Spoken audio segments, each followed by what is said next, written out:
General Whitmore slammed his fist on the table and said the words that ended Claire Bennett's career. She's a liability. Ground her. Permanently. He never looked up from his coffee. 8 decorated officers in that room. Not one spoke. Not one objected. They all knew she was right about the mission failure, and they chose his silence over her truth. That was 3 years ago. But tonight, deep in a hostile valley with 12 Americans surrounded and dying, that same system was about to discover exactly what they threw away. Before we go further, if this is your first time here, please subscribe and follow this story all the way to the end. And drop a comment telling me what city you are watching from. I want to see how far this story travels. The call came in at 22:47 hours. Master Sergeant Denny Kowalski was the one who picked up the radio, and the moment he heard the voice on the other end, his face changed. Not slowly, all at once, like someone had reached through the receiver and grabbed him by the throat. He looked across the command center at Captain Marcus Hale without saying a word. He didn't have to. Marcus was already moving. The command center at Red Valley Forward Base was not a glamorous place. It was a converted storage building at the edge of a training complex in the remote high desert of northern Arizona. The kind of facility that appeared on no official maps and received no official funding that anyone would admit to in daylight. The walls were covered in topographic displays and radio equipment that had been patched together from 3 different generations of military hardware. The floor was concrete. The lighting was fluorescent and unkind. 2 of the overhead panels had been flickering for 11 days, and nobody had fixed them yet because nobody had time. Marcus had been at this base for 4 months. He had been a Navy SEAL for 14 years. He had run operations in places that would make most people's blood run cold just hearing the names. But when he took the handset from Kowalski and listened to the voice coming through the static, his stomach dropped in a way that 14 years of combat experience had never fully prepared him for. It was Lieutenant Carver, 2nd Team Leader. The man who had taken 7 operators into the Ridgeline Canyon sector 6 hours ago on what was supposed to be a clean extraction. A missing intelligence asset. Small team quiet insertion, get in and get out before anyone knew they were there. Eagle 1, this is Sierra 2, authenticate Romeo 7 Delta. Carver's voice was controlled, professionally controlled. The kind of controlled that meant the man on the other end was working extremely hard to sound calm. Sierra 2 authenticated, Marcus said. What's your status? A pause, the kind of pause that tells you everything before the words do. We have contact, heavy contact. I have 3 men down. 2 walking wounded. We are pinned in the lower canyon at grid November Kilo 77. I need exfil. I need it now. Marcus turned to the tactical board. Grid NK77. He found it in less than 2 seconds, and what he saw made him breathe through his nose very slowly. 7 men. Surrounded on 3 sides.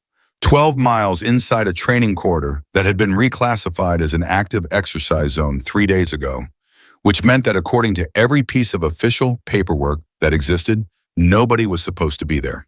The authorization for Carver's mission had come through a back channel, a verbal order from a man who outranked Marcus by 3 grades and who was currently unreachable because he was on a transport flight somewhere over the Pacific.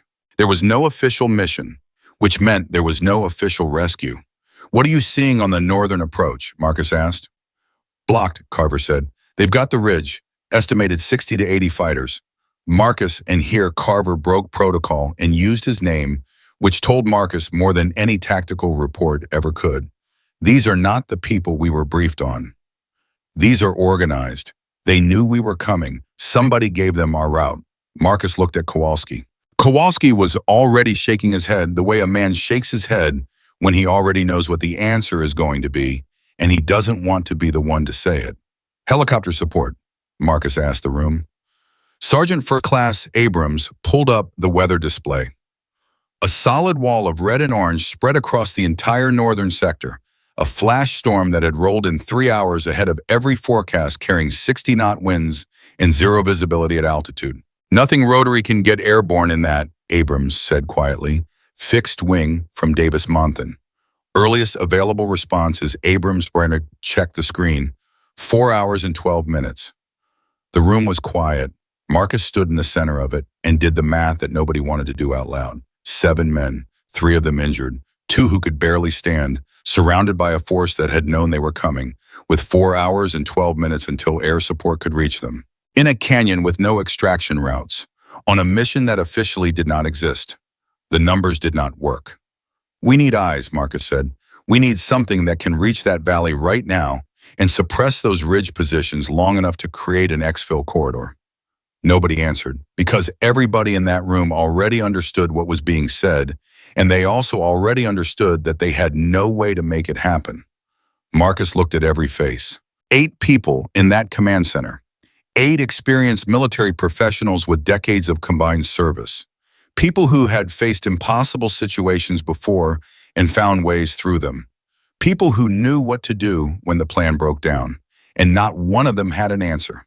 Can anyone here fly an A-10? He said it the way you say something when you already know the answer is going to be no.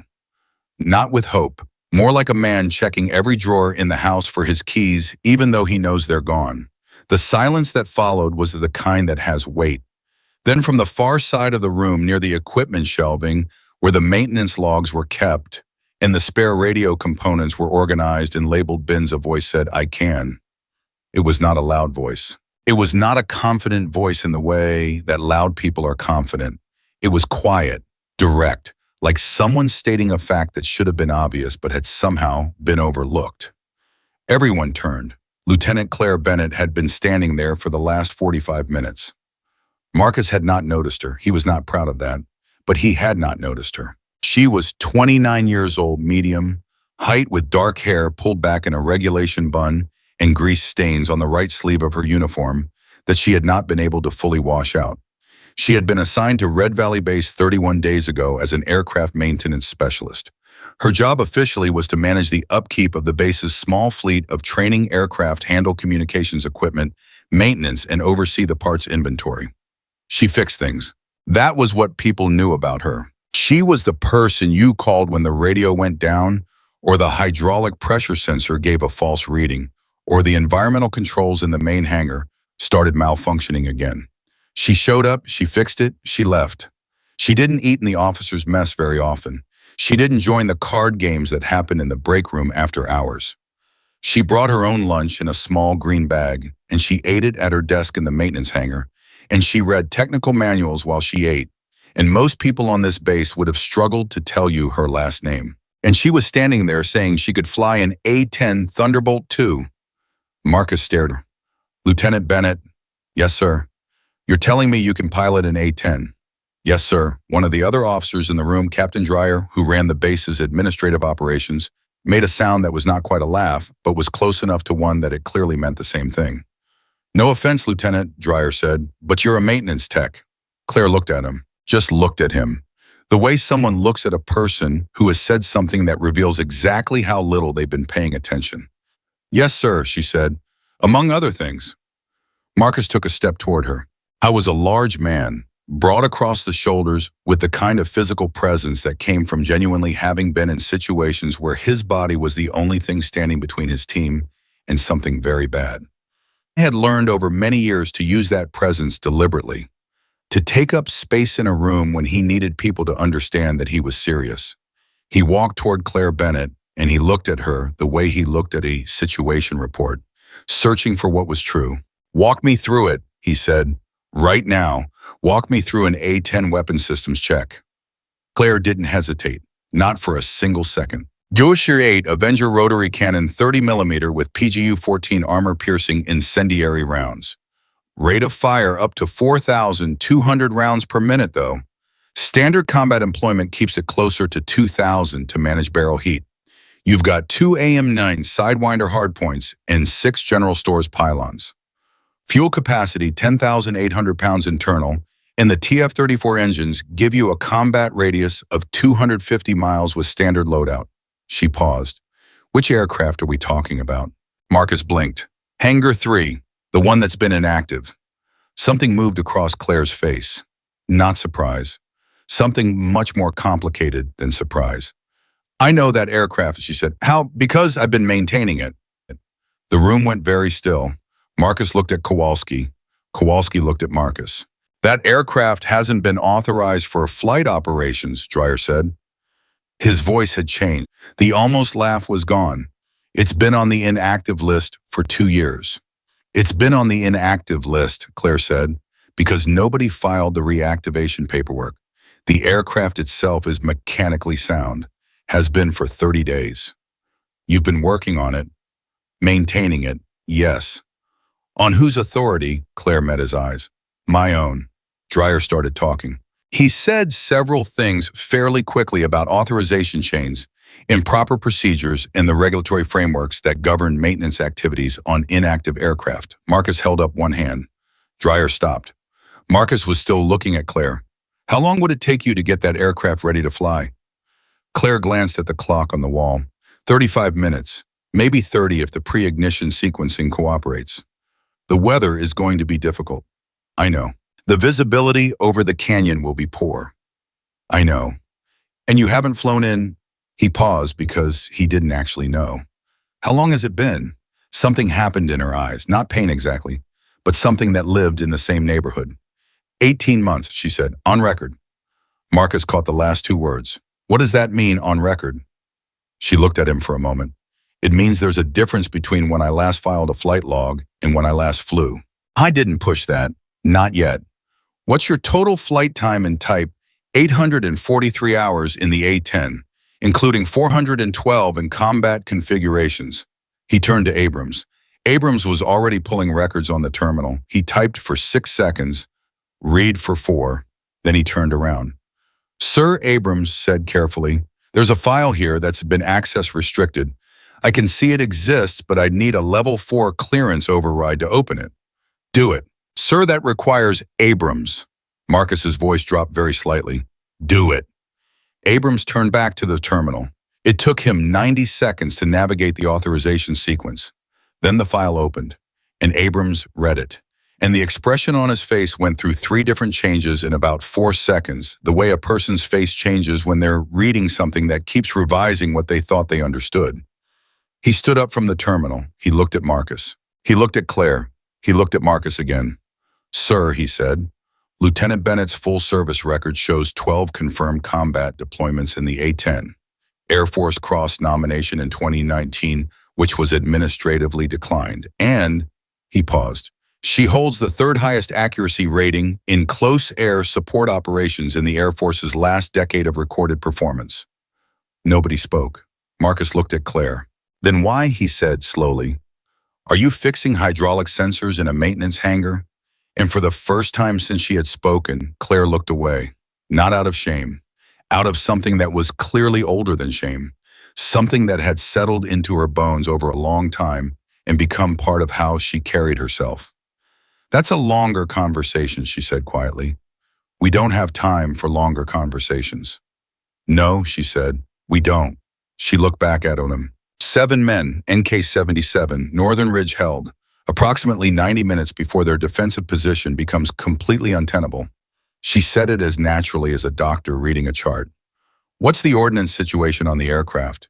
Kowalski pulled up the inventory manifest for Hangar 3.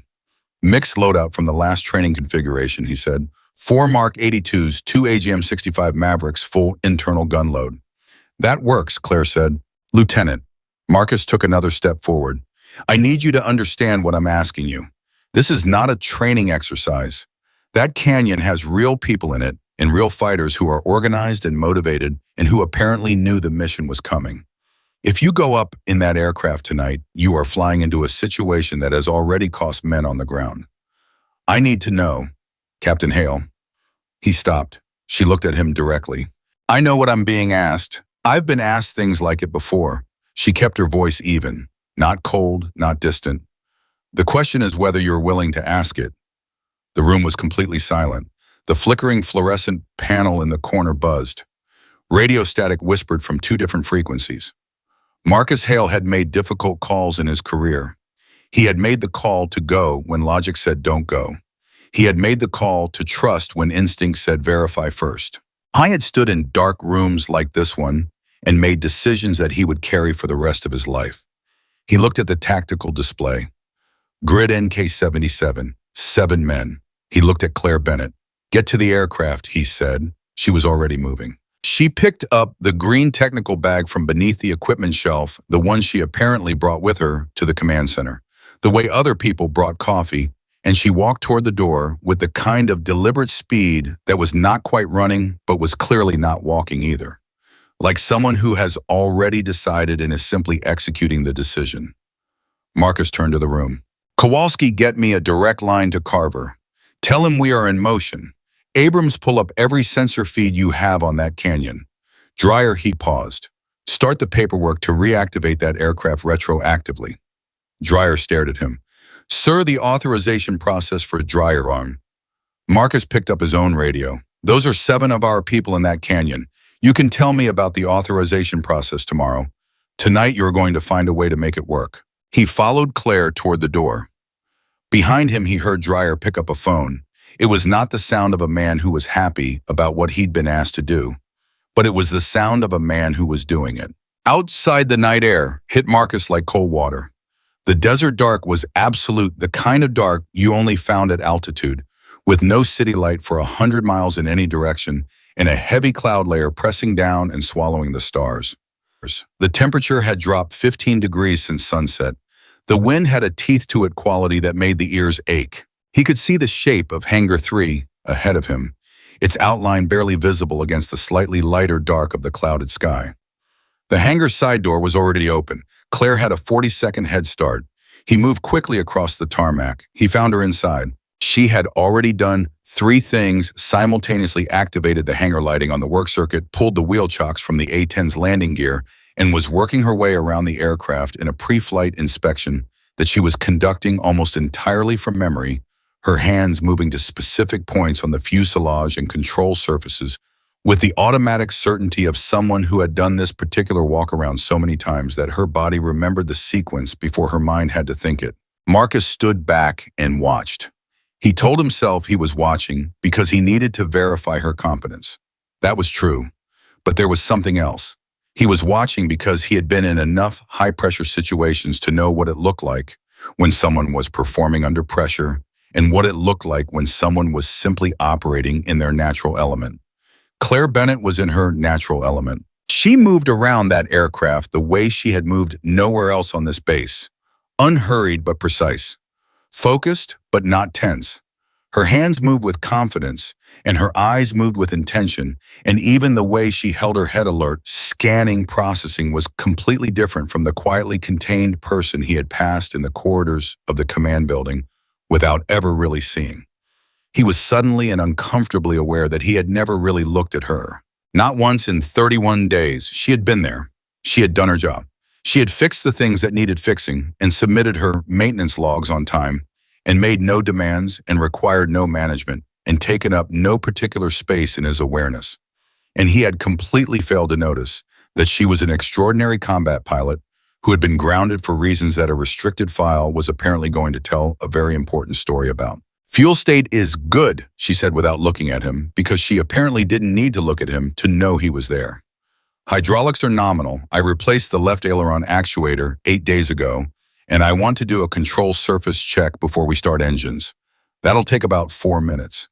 4 minutes, he repeated. Yes, sir. Carver has maybe 60 minutes before his position collapses. I know. 4 minutes now saves us from a control surface failure at altitude. We lose a lot more than 4 minutes if that happens. He didn't argue. She was right. She climbed the boarding ladder and settled into the cockpit with the ease of someone sitting into a chair that had been fitted specifically for them, and Marcus stood on the tarmac below. Bennett. She looked down at him from the cockpit. When this is over, he said, you and I are going to sit down and you are going to tell me everything that's in that restricted file. She held his gaze. When this is over, she said quietly, you'll understand why it was restricted. She put on her helmet. She began running through the startup sequence. Marcus stepped back as the first engine caught. The turbine wound up through its startup range, building from a whine to a roar that resonated in the hangar's metal walls and moved through the soles of his boots and up into his chest. The second engine joined the first. The aircraft came alive. Marcus walked back toward the command center at something close to a run, pressing his radio to his ear. Kowalski, get Carver on the line. Tell him someone is coming. Back in the hangar with both engines running, and the pre-ignition checks completed, and the weapon systems cycling through their initialization sequences, Claire Bennett sat in the cockpit of an aircraft she had kept alive for 30 days out of a belief she had never quite been able to explain to anyone. Not a certainty that this moment would come. Not a plan, just a knowing. A deep, settled, unshakable knowing that this aircraft was not finished. That she was not finished. That the sky had not seen the last of her. She ran the final checklist. She cleared the canopy. She taxied toward the runway. In the command center, 8 people gathered around the radar display and watched a single blip move slowly away from the hangar. "Who is she?" Dreyer asked quietly. Nobody answered him right away. Then Abrams said without looking up from the screen, "Apparently she's exactly who we needed." The aircraft reached the runway threshold. The engines went to full power, and Lieutenant Claire Bennett grounded combat pilot invisible maintenance technician, the woman nobody had bothered to look at for 31 days, accelerated into the dark Arizona sky. Above her, the clouds swallowed the lights. Below her, the ground fell away. And somewhere ahead of her, in a canyon cut into the Black Mountains, 7 men were running out of time. She knew the way. She had always known the way. The only question that had ever really mattered was whether anyone would finally ask her to fly it. The moment the A-10 left the runway, the command center at Red Valley stopped breathing. Not literally, but close enough that it didn't matter. Marcus Hale stood at the radar display with his arms crossed and his jaw tight and watched the single blip that represented Claire Bennett climb through the cloud layer and disappear into the dark. The radar return flickered for 3 seconds as she entered the weather system, and those 3 seconds were the longest 3 seconds Marcus could remember experiencing in recent history, which was saying something considerable given the nature of his career. Then the blip stabilized. She was through. Altitude 9,000 and climbing, Abrams said from the sensor station. Heading 270 consistent with approach vector to NK-77. "Get me Carver," Marcus said. Kowalski handed him the handset without a word. "Sierra 2, this is Eagle 1. Authenticate Romeo 7 Delta." The static on the line had gotten worse in the last 20 minutes.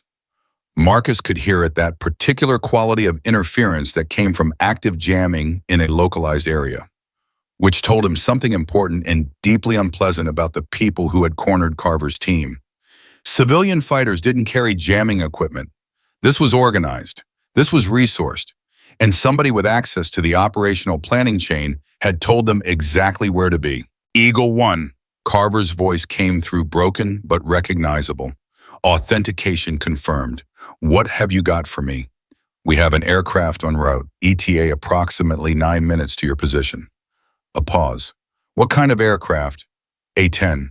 Another pause. Longer. "Marcus." Again the first name. Again the signal that something important was being said. "We don't have an A-10 asset at Red Valley." "We do tonight." "Who's flying it?" Marcus looked at the radar display. The blip was steady, climbing through 11,000 feet, moving with the kind of purposeful trajectory that told a story all by itself. "Someone who knows what she's doing," he said. "Give me your exact position and your assessment of the northern ridgeline. I need to know what she's flying into."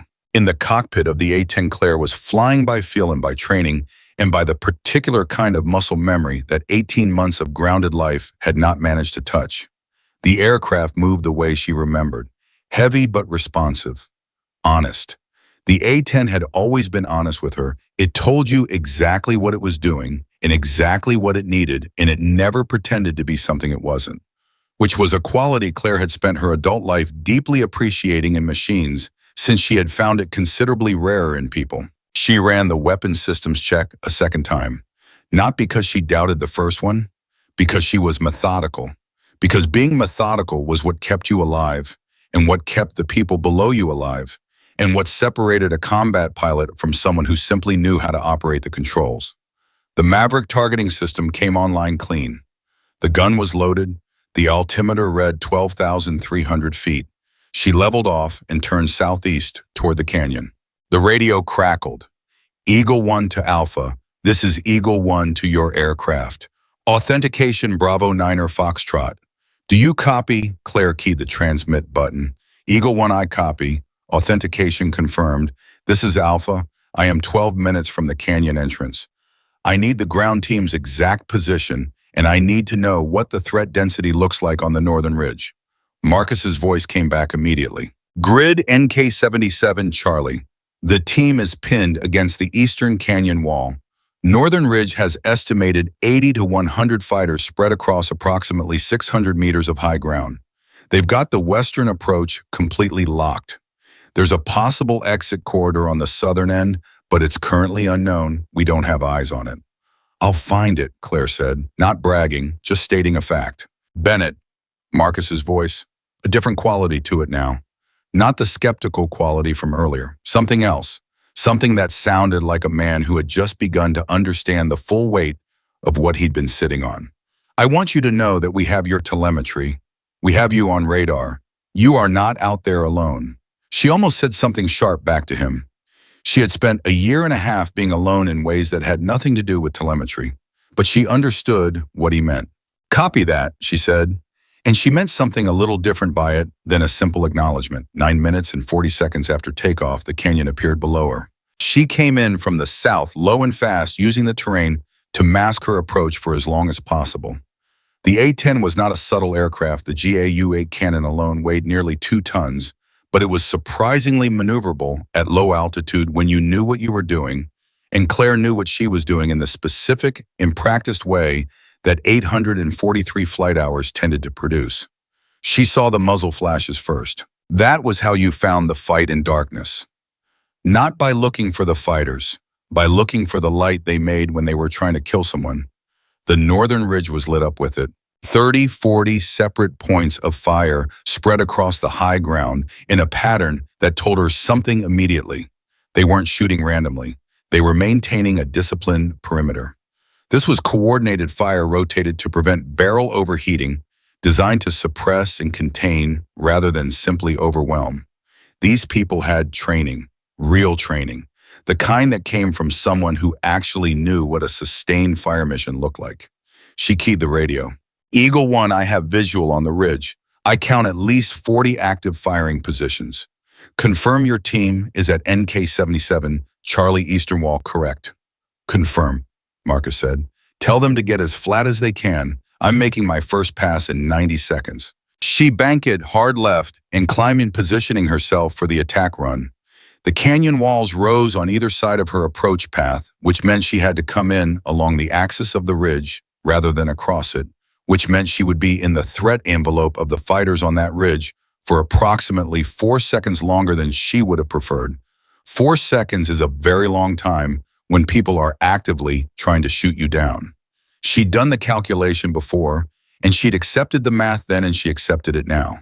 In the command center, Marcus pressed the handset against his ear. Carver, get your people down. Right now, down and against the eastern wall. You have 60 seconds. Carver didn't say anything. She heard movement. She heard voices, quick, sharp, the cadence of men who trusted the order because they trusted the person giving it, which was the only reason orders worked in moments like this one. Then Carver's voice came back. We're down. Go. She went. The A-10 dropped toward the ridge in a dive that pushed her back into the seat and compressed the air in her lungs and pulled at every scar her body had accumulated from years of high-G maneuvering. The targeting system locked onto the first cluster of firing positions. She held it for exactly as long as the geometry required, which was 1.3 seconds, and then she fired. The cannon was a physical experience. Pilots who had never flown an A-10 sometimes didn't fully believe the descriptions until they felt it, the entire airframe shuddering with each burst, the sound not so much heard as felt through the bones of your hands and your seat and your spine. Claire had felt it hundreds of times. She felt it now, and something in her chest released. Some tension she had been holding for 18 months that had no name but had been there every single day. A tightness in a specific place behind her sternum that had been there since the morning they told her she would never fly again. The first burst hit the ridge. 3 firing positions went dark simultaneously. She was already pulling up and banking for the second run before the dust from the first had settled, because the one thing you absolutely never did was hold a straight line after an attack pass, because a straight line was a targeting solution, and a targeting solution got you killed. Eagle 1 first pass complete. I destroyed 3 confirmed positions on the northern ridge. I'm repositioning for a second run. Advise your team the western end of the ridge is showing a gap in the coverage pattern approximately 40 meters centered around NK-77 Alpha 9. If they move now and move fast, they can use that gap. In the command center, Kowalski grabbed Marcus's arm. Sir, she found the corridor. Marcus was already on the radio. Carver, you heard that? Heard it. Carver's voice was tighter now. The controlled professional calm pushed harder by something Marcus recognized as a man in motion. We're moving. Tell her to give us 2 minutes. Bennett, Marcus keyed to her frequency. 2 minutes. They're moving. Copy. I'll keep the ridge busy. What followed in the next 2 minutes was the kind of thing that is very difficult to describe to someone who has never been in a combat environment, because the words that exist for it are not quite the right words. It was simultaneously chaotic and precise. It was loud and fast and terrifying, and in the specific narrow way that high-stakes military operations sometimes were. It was also a kind of terrible beauty, the beauty of people who were extremely good at something, extremely difficult, doing it at the absolute edge of what they were capable of. Claire made 3 more passes on the northern ridge in those 2 minutes. She used the gun twice more and expended one of the AGM-65 Mavericks against a vehicle-mounted heavy weapon position that had emerged from a concealed fighting position on the western end of the ridge, and which would have cut Carver's team apart if it had been allowed to bring its gun to bear on the corridor they were moving through. She took fire on the second pass. 2 rounds hit the left wing. She felt them a double knock, almost polite, like someone rapping on a door, and the aircraft shuddered and then steadied, and the instruments told her what she already suspected, which was that she had taken damage, but the damage was not immediately life-threatening to the aircraft. The left aileron was sluggish. She compensated with right rudder and throttle adjustment and continued the pass. Back in the command center, Abrams saw it. She took hits, he said quietly. He was watching the telemetry readout. Left wing, she's compensating. Marcus looked at the display. The blip was still moving, still making attack runs. Bennett, he said, report your damage state. Left aileron response degraded approximately 30%, she said, and her voice was so level that someone who didn't know what they were listening for might have thought she was reporting a minor inconvenience rather than combat damage to an aircraft she was flying over a canyon at night in bad weather. I can manage it. Don't pull me out. I wasn't going to, Marcus said. He meant it. Dreyer, standing 3 feet away, said nothing. The silence from Dreyer was a different kind of answer than anything he had said earlier in the evening. At the canyon floor, Carver's team was moving. 7 men, 3 of them with injuries that made moving extremely painful, and one of whom was being half-carried by a man named Sergeant Holloway, who was himself running on a sprained ankle and pure determination pushing through the 40-meter gap in the ridge's coverage pattern, while the A-10 kept the fighter positions looking upward instead of downward. Lieutenant Carver was the last one through. He counted his people. 7, all 7. Eagle 1, he said into his radio. We are through the corridor. I say again, we are clear of the ridge, all personnel accounted for. In the command center, someone made a sound that was not quite a word. It was one of the sensor operators, a young specialist named Garcia, who had been absolutely silent for the last 40 minutes. And who now made this sound that was somewhere between a breath and a cry and did not contain any embarrassment, because nobody in that room was in any kind of condition to feel embarrassed about anything like that. Marcus let out a slow breath. Bennett, he said, Carver is through, 7 for 7. Good work. Copy, she said, and then a half-second pause. They're all okay. It was the first thing she had asked about the people themselves rather than the tactical situation. Marcus understood in that pause something he had been slowly understanding for the last 40 minutes. Something about who Claire Bennett actually was underneath the maintenance logs and the grease stains and the quiet presence that he had managed to not notice for 31 days. They're all okay, he said. Good. Another pause. I have a problem. Marcus tensed. Talk to me. The fuel system is reading lower than it should. I think I took a secondary hit somewhere in the left underwing that I didn't catch, possibly a fuel line nick. I'm not critical, but my numbers are moving faster than they should be. Abrams was already cross-referencing the telemetry. She's right, Abrams said. Her fuel consumption rate is elevated by about 18%. If she maintains current heading and altitude, she has enough to reach the base with a margin of approximately 12 minutes. 12 minutes is not a lot of margin, Marcus said. No, sir, it isn't. Bennett, you have a 12-minute fuel margin on current numbers. Confirm you can make the runway. I can make the runway, she said. same tone she'd used for everything else. Like someone stating what was simply going to be true because she had decided it was going to be true. Marcus wanted to believe it. He mostly believed it. But there was a particular kind of tension in his body that he recognized as the tension of a man who has put enormous trust in another person and is now in the part of the situation where he simply has to wait and see whether that trust was correctly placed, and there is nothing he can do to help except stay on the radio and be present. He stayed on the radio. He was present. What happened next was not in the mission parameters. It was not in any scenario that had been planned or anticipated or could have been predicted from any of the intelligence assessments that had been prepared for the evening's operation. What happened next came through the radio from a voice that Marcus did not immediately recognize speaking on a frequency that was supposed to be secure, and what it said changed everything that had happened so far and revealed that the fight tonight was not a simple ambush of a covert extraction team. It was something older and more deliberate and more dangerous than that. The voice said, "Tell the pilot to land. Tell her we have the missing asset. And tell her that if she doesn't cooperate, the asset dies. We know who she is. We know why she was grounded. And we know that what she reported 3 years ago is the reason 12 of our people are dead. This is not a training exercise, and this is not a random ambush. This is her being called to account." The command center went absolutely silent, not the silence of shock. The silence of people who are rapidly revising everything they thought they understood about what was happening.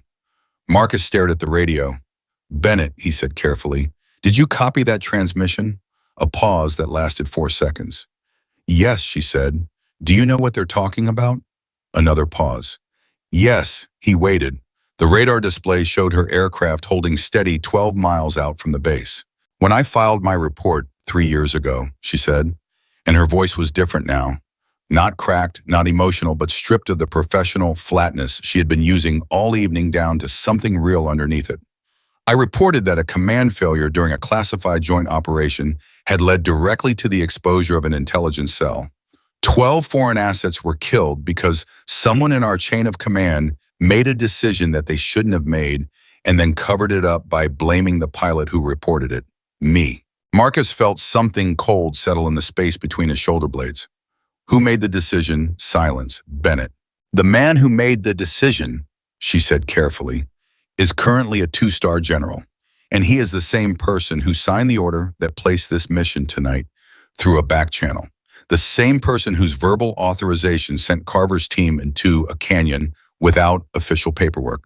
The same person who would have been impossible to connect to any of this if the mission had simply disappeared as it was designed to do." Marcus looked at the radio in his hand. He looked at Kowalski. Kowalski's expression confirmed something he had apparently been sitting on for some time because the confirmation was too fast, too small, too certain to be a reaction in real time. It was a reaction from someone who had known something that he had been waiting for someone else to say out loud first. "Kowalski," Marcus said quietly. "How long have you known?" Kowalski was quiet for 3 full seconds. "I've had questions," he said finally, "about the authorization chain for tonight's mission, about who knew Carver's route, about some inconsistencies in the intelligence briefing." He paused. "I didn't have enough to say anything. I had enough to be worried." Marcus closed his eyes for exactly 2 seconds. Then he opened them. "Bennett, listen to me very carefully. Whatever that transmission was about, whatever the people who sent it know or think they know, your immediate job right now is to get that aircraft back to this runway. Everything else comes after." "I know," she said. "The asset they mentioned." "Captain," her voice cut through his, not harshly, but with the kind of clarity that didn't leave room for navigation around it. "I know. I have been thinking about this for 3 years. I have been waiting for something like tonight for 3 years. I know who has the asset, and I know why they took him, and I know what they want." She paused. "And I know that landing this aircraft is not the end of anything. It's the beginning." He didn't push. She was right. "How's the fuel?" "Moving. I'm watching it." "What's your ETA?" 7 minutes, maybe 8. In the command center, the room had reorganized itself around 2 separate activities. Abrams and Garcia were tracking Claire's aircraft and running fuel consumption calculations with the focused intensity of people who understood exactly what the margin looked like and exactly how much it mattered. Kowalski had moved to a secondary terminal and was pulling communications records, Base communications, not the tactical net, and the expression on his face as he read what he was finding was the expression of a man confirming the worst version of the thing he had been afraid to confirm. Dreyer was on the phone. He had been on the phone for the last 12 minutes. Marcus had not asked him who he was calling because he didn't need to ask. There were only a handful of people you called when you discovered that a 2-star general might have deliberately sent a team of your people into a canyon to be destroyed in order to cover up a 3-year-old crime. Whatever conversation Dreyer was having, it was intense and quiet, and Dreyer's face had the color of old concrete. Marcus kept his radio. He kept listening. 7 miles out, Claire felt the aircraft shift, not dramatically, not the kind of shift that announced itself with alarms and warning lights. A subtle degradation in the left side response, the aileron now at perhaps 40% of normal, which was manageable but which was also trending. The question was how much further it was going to trend before she was on the ground. The fuel gauge was moving faster than it had been 20 minutes ago. She recalculated. The numbers were tighter than the 12-minute margin Marcus had quoted. She recalculated again because being methodical was what kept you alive. The numbers were the same. She had a decision to make. She could declare an in-flight emergency which would trigger the full base response lights equipment personnel on the runway, and which was the correct procedure when your aircraft was damaged and your fuel was declining and you were flying on a degraded control surface in nighttime conditions. That was what the manual said. That was what the training said.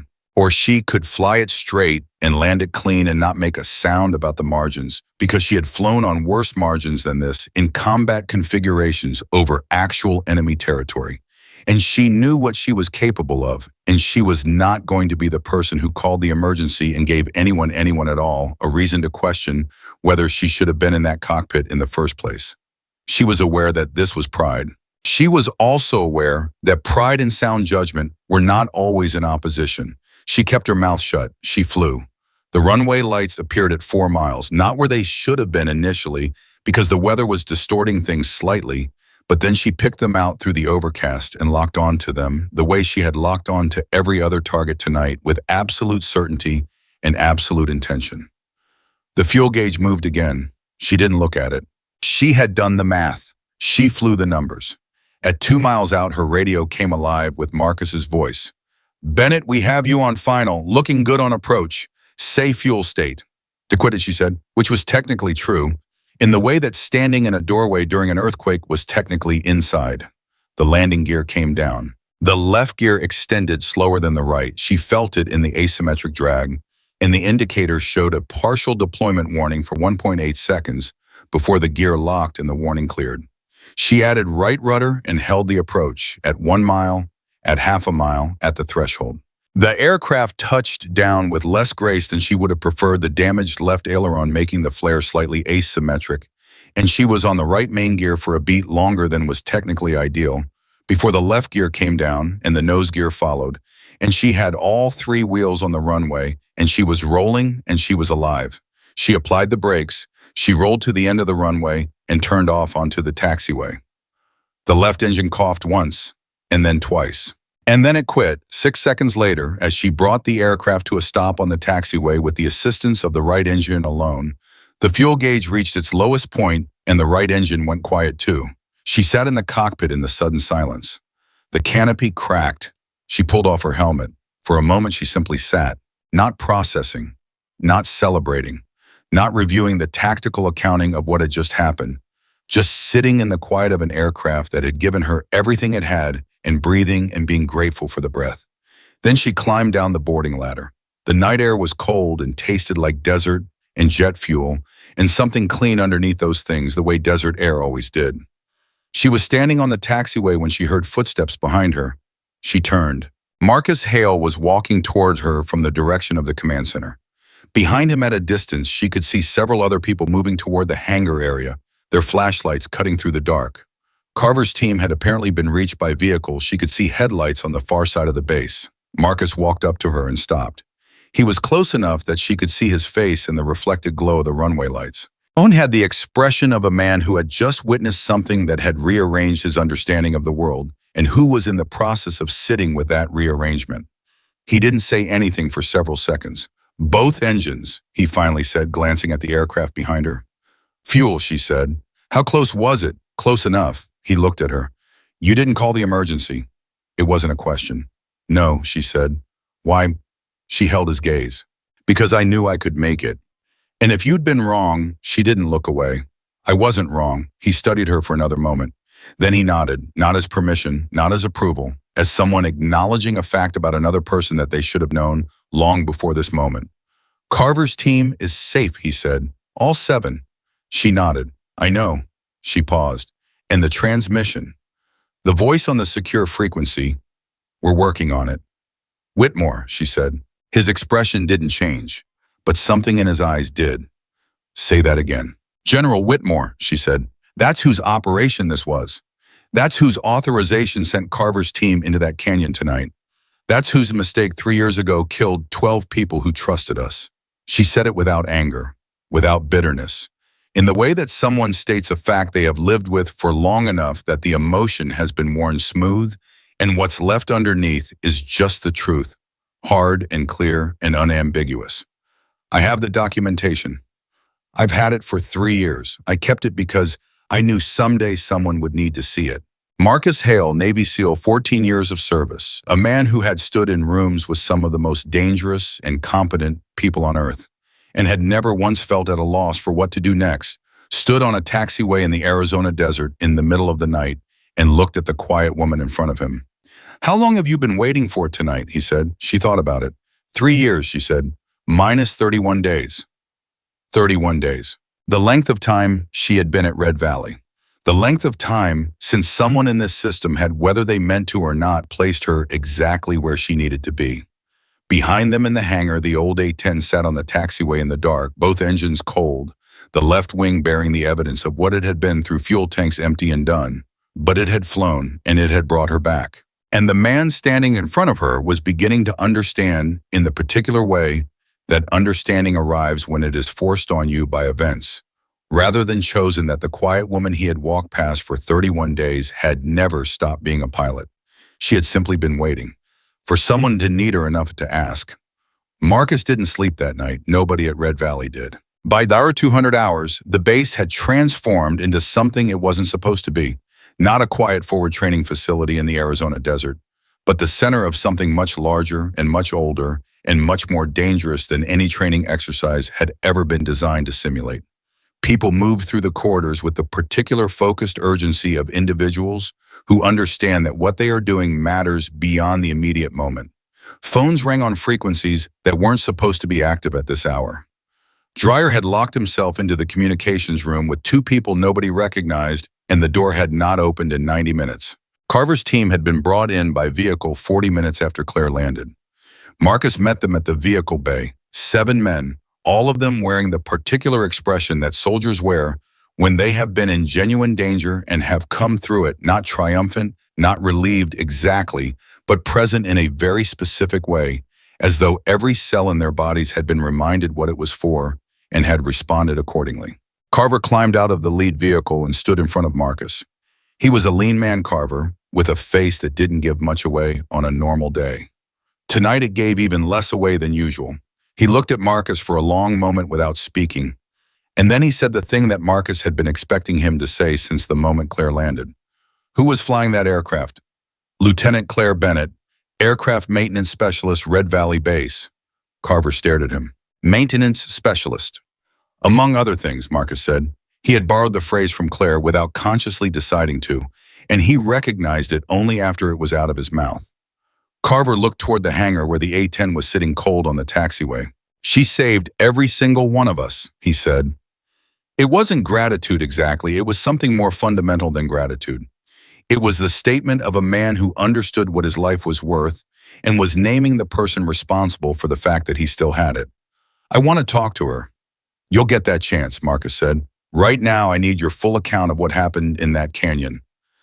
Every detail, especially anything that tells you these people knew you were coming. Carver met his eyes. They knew, he said. There's no question. They were staged before we arrived. Pre-positioned. They had our approach, route, our timeline, our team composition. He paused. Marcus, someone gave them our mission brief. I know. Do you know who? Marcus looked at him for 3 seconds. I have a name, he said. I need evidence to go with it. Carver nodded slowly. Then let's go get it. Claire was in the medical bay when Marcus found her again. Not as a patient. She had refused to be processed as a patient, which had created a brief polite argument with the base medic, a Sergeant Reyes who had the demeanor of someone accustomed to winning arguments with stubborn soldiers, and who had in this particular case not won. Claire was sitting in a chair in the corner of the medical bay with a cup of coffee that someone had brought her, watching Sergeant Holloway get his sprained ankle wrapped, while two of the other team members received treatment for their injuries. She had not left. Marcus noted that. She had come here to the place where the men she had protected were being taken care of, and she had stayed. Not because anyone had told her to, not because there was any tactical reason for her presence. She was simply there in the way that someone who has fought alongside people tends to stay near them afterward, because the shared experience creates a bond that doesn't dissolve the moment the mission ends. Holloway was talking to her. Marcus came close enough to hear. "I'm just saying," Holloway was saying, and his voice had that particular quality that serious people get when something has genuinely surprised them and they're still processing it. "We heard you coming before we could see you, just the sound." And Reeves, he's our youngest, Reeves literally started crying. Not out of fear, just hearing that sound, because we all knew what it meant. Claire was listening with the focused attention she apparently brought to everything. She didn't smile at this, but something in her expression shifted just slightly towards something that was private and real and had nothing to do with the professional face she showed the world. "It's the aircraft," she said. "That's all that is. The aircraft has a history. Soldiers know that sound because of what that sound has meant for 40 years. "No," Holloway said. "It's not just the aircraft." She looked at him. "It's who's flying it," he said. "You can feel the difference. Some pilots, they hit their targets and they keep distance. You were right there, every pass, right on the deck. You could have stayed higher and been safer, and we all knew you chose not to." Claire said nothing. She didn't deny it, because it was true and they both knew it. Marcus stepped into the medical bay. Everyone noticed him in the way that people notice a commanding officer, but the attention was different from what it had been at the beginning of the evening. There was something that had shifted in the room's relationship with authority. It was subtle but real, the kind of shift that happens when extraordinary circumstances have scrambled the normal hierarchy and replaced it temporarily with the hierarchy of genuine respect. "Lieutenant Bennett," Marcus said, "when you're done here, I need you in the conference room. There are people who want to speak with you." She looked at him. "What people?" "People from outside this base. People who have been making phone calls for the last 2 hours. Her expression was steady. "About Whitmore." "Among other things." She nodded. She looked at Holloway, then at the other men in the room. She said something quiet to Reyes about Holloway's ankle that involved specific medical terminology. And Reyes looked at her with a brief expression of surprise before nodding and adjusting his approach. Then she stood, picked up her coffee, and followed Marcus out of the medical bay. They walked in silence for a moment. Then Marcus said without preamble, "The documentation you mentioned, the evidence you've been holding for 3 years, where is it?" "Safe," she said. "I need more than that." "I know you do." She kept walking. "I kept physical copies and digital backups in 3 separate locations.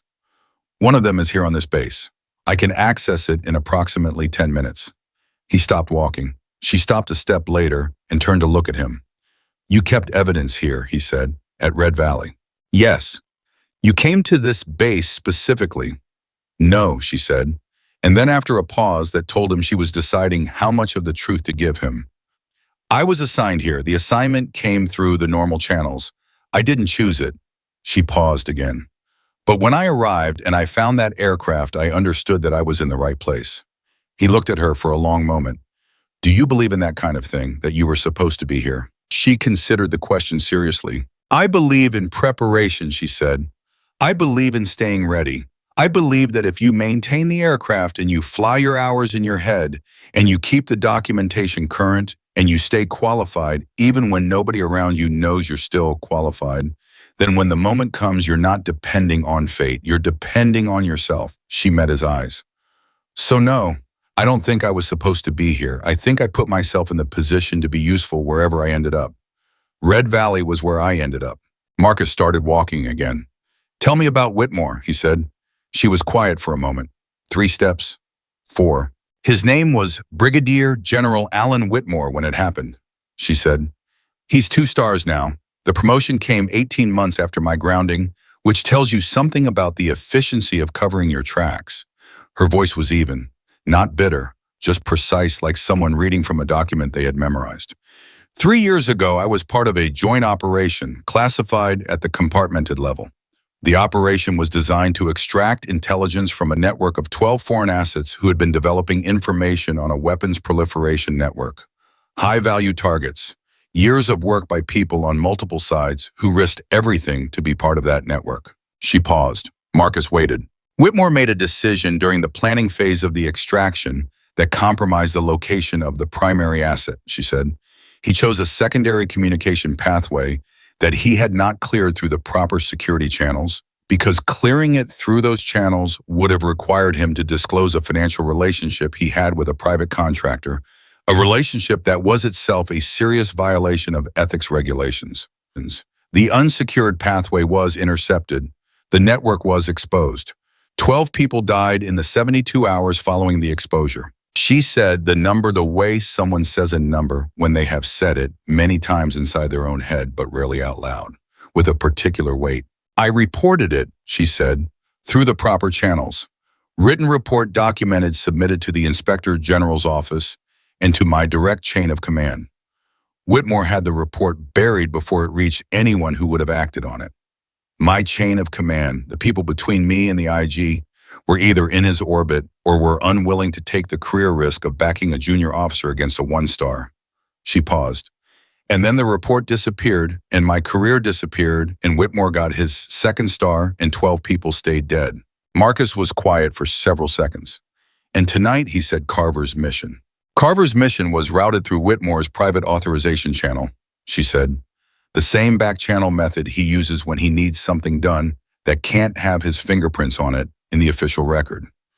He's been building a parallel operations network for years using unofficial channels, verbal authorizations, plausibly deniable handshakes. It's elegant in a terrible way. If Carver's team had simply disappeared in that canyon, the official record would have shown a training accident. No mission, no casualties, no investigation. Why, Marcus said. Why Carver's team specifically? She stopped walking. They were outside the conference room door. She looked at him directly. Because Carver's team was the one that recovered a piece of intelligence 6 weeks ago from a training intercept that they didn't know was significant. A fragment of communication data from an unsecured frequency. They logged it and filed it and moved on. She paused. The data fragment was connected to the original operation, to the original exposure. It was a thread that, if pulled by someone who knew what they were looking at, would unravel everything Whitmore built in the last 3 years. Marcus felt the cold thing between his shoulder blades again. And Whitmore knew the data existed. Someone told him, she said. Someone inside this system flagged the intercept recovery and reported it up a chain that eventually reached him. He moved within 3 weeks, organized the ambush, sent Carver's team in through an unofficial channel so there would be nothing to trace. And you, Marcus said slowly, he didn't know you were here. She almost smiled. He had me grounded and posted to maintenance duty. In his mind, I was a resolved problem, an administrative solution. He stopped watching me because he thought I had stopped mattering. The conference room door opened. Standing in the doorway was a man Marcus had not seen before. Civilian clothes, but the posture of someone who had spent considerable time in uniform before transitioning out of it. He had the kind of face that gave nothing away by habit, and he was looking at Claire with the expression of someone who was seeing something they had been told to expect, but which was still different in person from how it had been described. Lieutenant Bennett, the man said. My name is Richard Farrow. I'm with the Inspector General's office. He paused. We spoke once, 3 years ago. Claire looked at him. You were one of the people my report was submitted to, she said. Yes. And I buried it, he said. I'm standing here tonight because I'm choosing to do differently. The silence that followed was the kind that has edges. Claire looked at him for a long time. Long enough that Marcus, who was watching her, could see the specific internal work that she was doing, the calculation, not of whether to trust this man, but of whether trusting this man was something she could afford to do again, given what the last time had cost her. Come inside, Pharaoh said. There are things you need to hear and things we need to hear from you, and we don't have much time. Claire walked into the conference room. The table had 4 people around it. 2 of them Marcus recognized as senior legal officers from the regional command. One was a woman in civilian clothes who had an intelligence community identification badge clipped to her jacket. And one was a man in uniform whose rank insignia made Marcus stand slightly straighter reflexively. Brigadier General Yates, Inspector General's Office, Washington. I was not one of Whitmore's people. Marcus knew that because Yates had been 3 years ago the officer who had publicly questioned the administrative process behind Claire's grounding, one of only 2 senior officers who had done so, and who had been quietly moved to a posting that reduced his visibility and his influence without technically constituting punishment. Yates looked at Claire when she walked in. "Lieutenant Bennett," he said. "General," she said. "Sit down, please." She sat. Marcus sat beside her, and he was not asked to leave, which told him something about how this was going to go. "We have approximately 6 hours before the situation becomes visible in ways that cannot be managed," Yates said. He spoke with the directness of someone who had reached the point in a career where there was no longer anything to gain from managing impressions. "What happens in those 6 hours will determine whether General Whitmore is prosecuted for what he has done or whether he survives long enough to manage the narrative. He has resources. He has relationships. He is already aware that tonight's operation did not go as planned, and he is already making calls." He looked at Claire. "I need to know what you have, and I need to know it now." Claire set down her coffee. She looked at Pharaoh. "You buried my report," she said, not accusingly, just stating. "Yes," Pharaoh said. "Why?" He was quiet for a moment.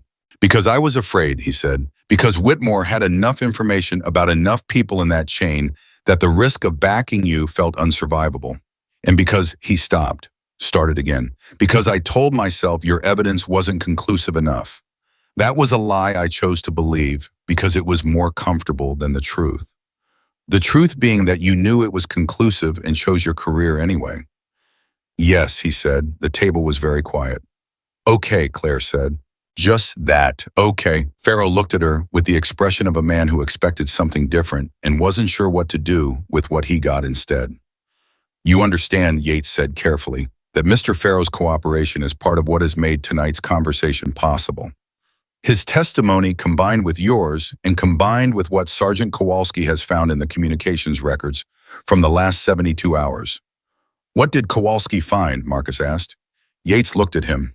"He found a communications thread between this base and an external routing server that traces through 3 layers of obfuscation to a private communications platform that General Whitmore uses for unofficial operations coordination. The thread includes the transmission of Carver's team composition, route timeline, and the specific grid reference for their entry point into the Ridgeline Canyon sector." The intelligence woman spoke for the first time. "It is in plain language the evidence of a general officer transmitting classified operational information to hostile actors for the purpose of eliminating a military team in order to suppress an investigation that threatened his career and his freedom." The room sat with that. Marcus said, "That's a capital offense." "Among others," Yates said. "He doesn't know we have the communications thread," Marcus said. It wasn't a question. "He knows tonight's operation failed," Yates said. "He does not yet know the scope of what we have recovered. He will begin to understand it within the next few hours as the silence from his contacts becomes apparent." He paused. "Which is why we need the documentation Lieutenant Bennett has been holding." Everyone looked at Claire. She looked at the table for a moment. Then she looked at Pharaoh. "I want something first," she said. Pharaoh held his gaze steady. "Name it." "Not for me," she said immediately. And she said it with a firmness that made clear this was not negotiable. "I want the names of the 12 assets who were killed 3 years ago entered into the formal record. I want their contribution acknowledged, not classified, not buried in a footnote, on the record, by name if their families consent. If it creates diplomatic complications, that's the cost. They trusted us. The least we can do is say their names." The table was quiet. Yates looked at her. "That will be difficult," he said. "I know," she said. "I didn't ask if it was easy." Yates held her gaze for a long moment. Then he nodded. "Agreed," he said, "on the record." Claire stood up. "I'll get the documentation," she said. "I'll be back in 10 minutes. She walked out of the conference room.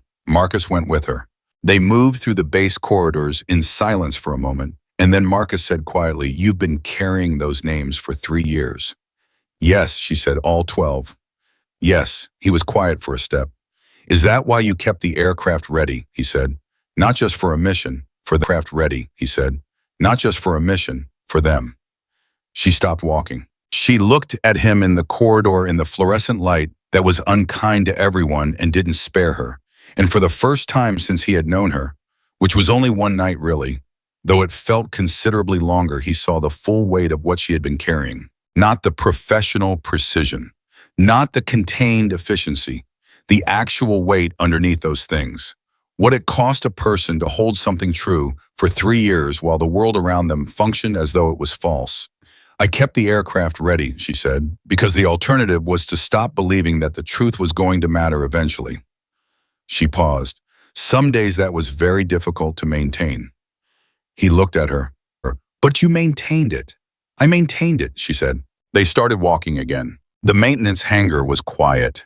The main lights were off, and Claire moved through it with the ease of someone who knew the space by feel, which she did, because she had spent more hours in this space than anywhere else on this base. She went to her workstation in the far corner, the desk that people had walked past without looking at for 31 days. And she opened the lower drawer and she removed a sealed equipment case that looked to any casual observer like the kind of case that held calibration tools or spare electronic components. She set it on the desk and opened it. Inside, protected by foam padding that she had cut to specific measurements, were 3 physical drives in a sealed envelope. She handed the envelope to Marcus. He opened it. Inside were 12 pages of documentation. Printed on paper, not digital, which was a choice he understood immediately. Paper couldn't be remotely wiped. The documentation was organized with the same methodical precision she applied to everything else, dated, cross-referenced, annotated in the margins, with the quiet thoroughness of someone who had understood that if this was going to be the only copy that survived, it needed to be completely self-explanatory. He read the first 2 pages. Then he looked up at her. "This is enough," she said. "Yes." He looked at the pages again. The documentation included not just the original report she had filed, but communications records, flight logs, a timeline of the operational failure, and most critically, a series of financial records that she had somehow obtained, showing the relationship between Whitmore and the private contractor, whose unsecured communications pathway had exposed the network. "How did you get the financial records?" he said. "I had help," she said, "from one of the 12 assets. Before they died, they transmitted a final burst of information to a secondary receiver. It included the financial records. They knew what had happened, and they wanted it documented." She paused. "They sent it to me specifically because I was the pilot who had been involved in the planning of their extraction. They knew my name. They trusted me." Another pause. "I owed them this." Marcus looked at the documentation for another moment. Then he carefully placed the pages back in the envelope. He looked at her. "I have to ask you something," he said, "and I need an honest answer." "You'll get one," she said. "Tonight when you launched in that aircraft, was any part of it about Whitmore? About getting yourself back into a position where this evidence would matter?" She met his eyes. No hesitation. "No," she said. "When I launched tonight, I launched because 7 people were going to die if I didn't. That was the only thing in my head." She paused. "The Whitmore piece is separate. It has always been separate. The mission and the truth are both important. I've never confused them." He believed her. "I wasn't sure exactly when." During the last several hours, he had moved from the skeptical assessment he'd brought to the question of whether the maintenance technician could really fly an A-10 to this, to a position of total considered evidence-based trust in the person in front of him. But he had moved there and he knew it, and it felt like the most solid thing he had stood on all night. "Let's go back," he said. They were 10 steps from the conference room door when Kowalski came around the corner at something close to a run. Kowalski almost never ran. Marcus stopped. "What?" Kowalski looked at Marcus and then at Claire and then back at Marcus. "Whitmore's moving," he said. He was breathing harder than the distance warranted. "He knows. I don't know how, but he knows we have the communications thread. I just intercepted a transmission from his office. He's filing an emergency administrative action. He's going to try to flag the entire evening's operation as an unauthorized training exercise and move the designation of Red Valley Base into a restricted communications blackout. He paused. If the blackout goes through in the next 40 minutes, nothing that leaves this base in the next 24 hours can be used in a formal proceeding. Marcus looked at Claire. She was already thinking. He could see it, the same quality of focused, rapid processing that she had brought to the tactical situation in the canyon. The same ability to take a set of inputs and move immediately toward the solution rather than dwelling on the problem.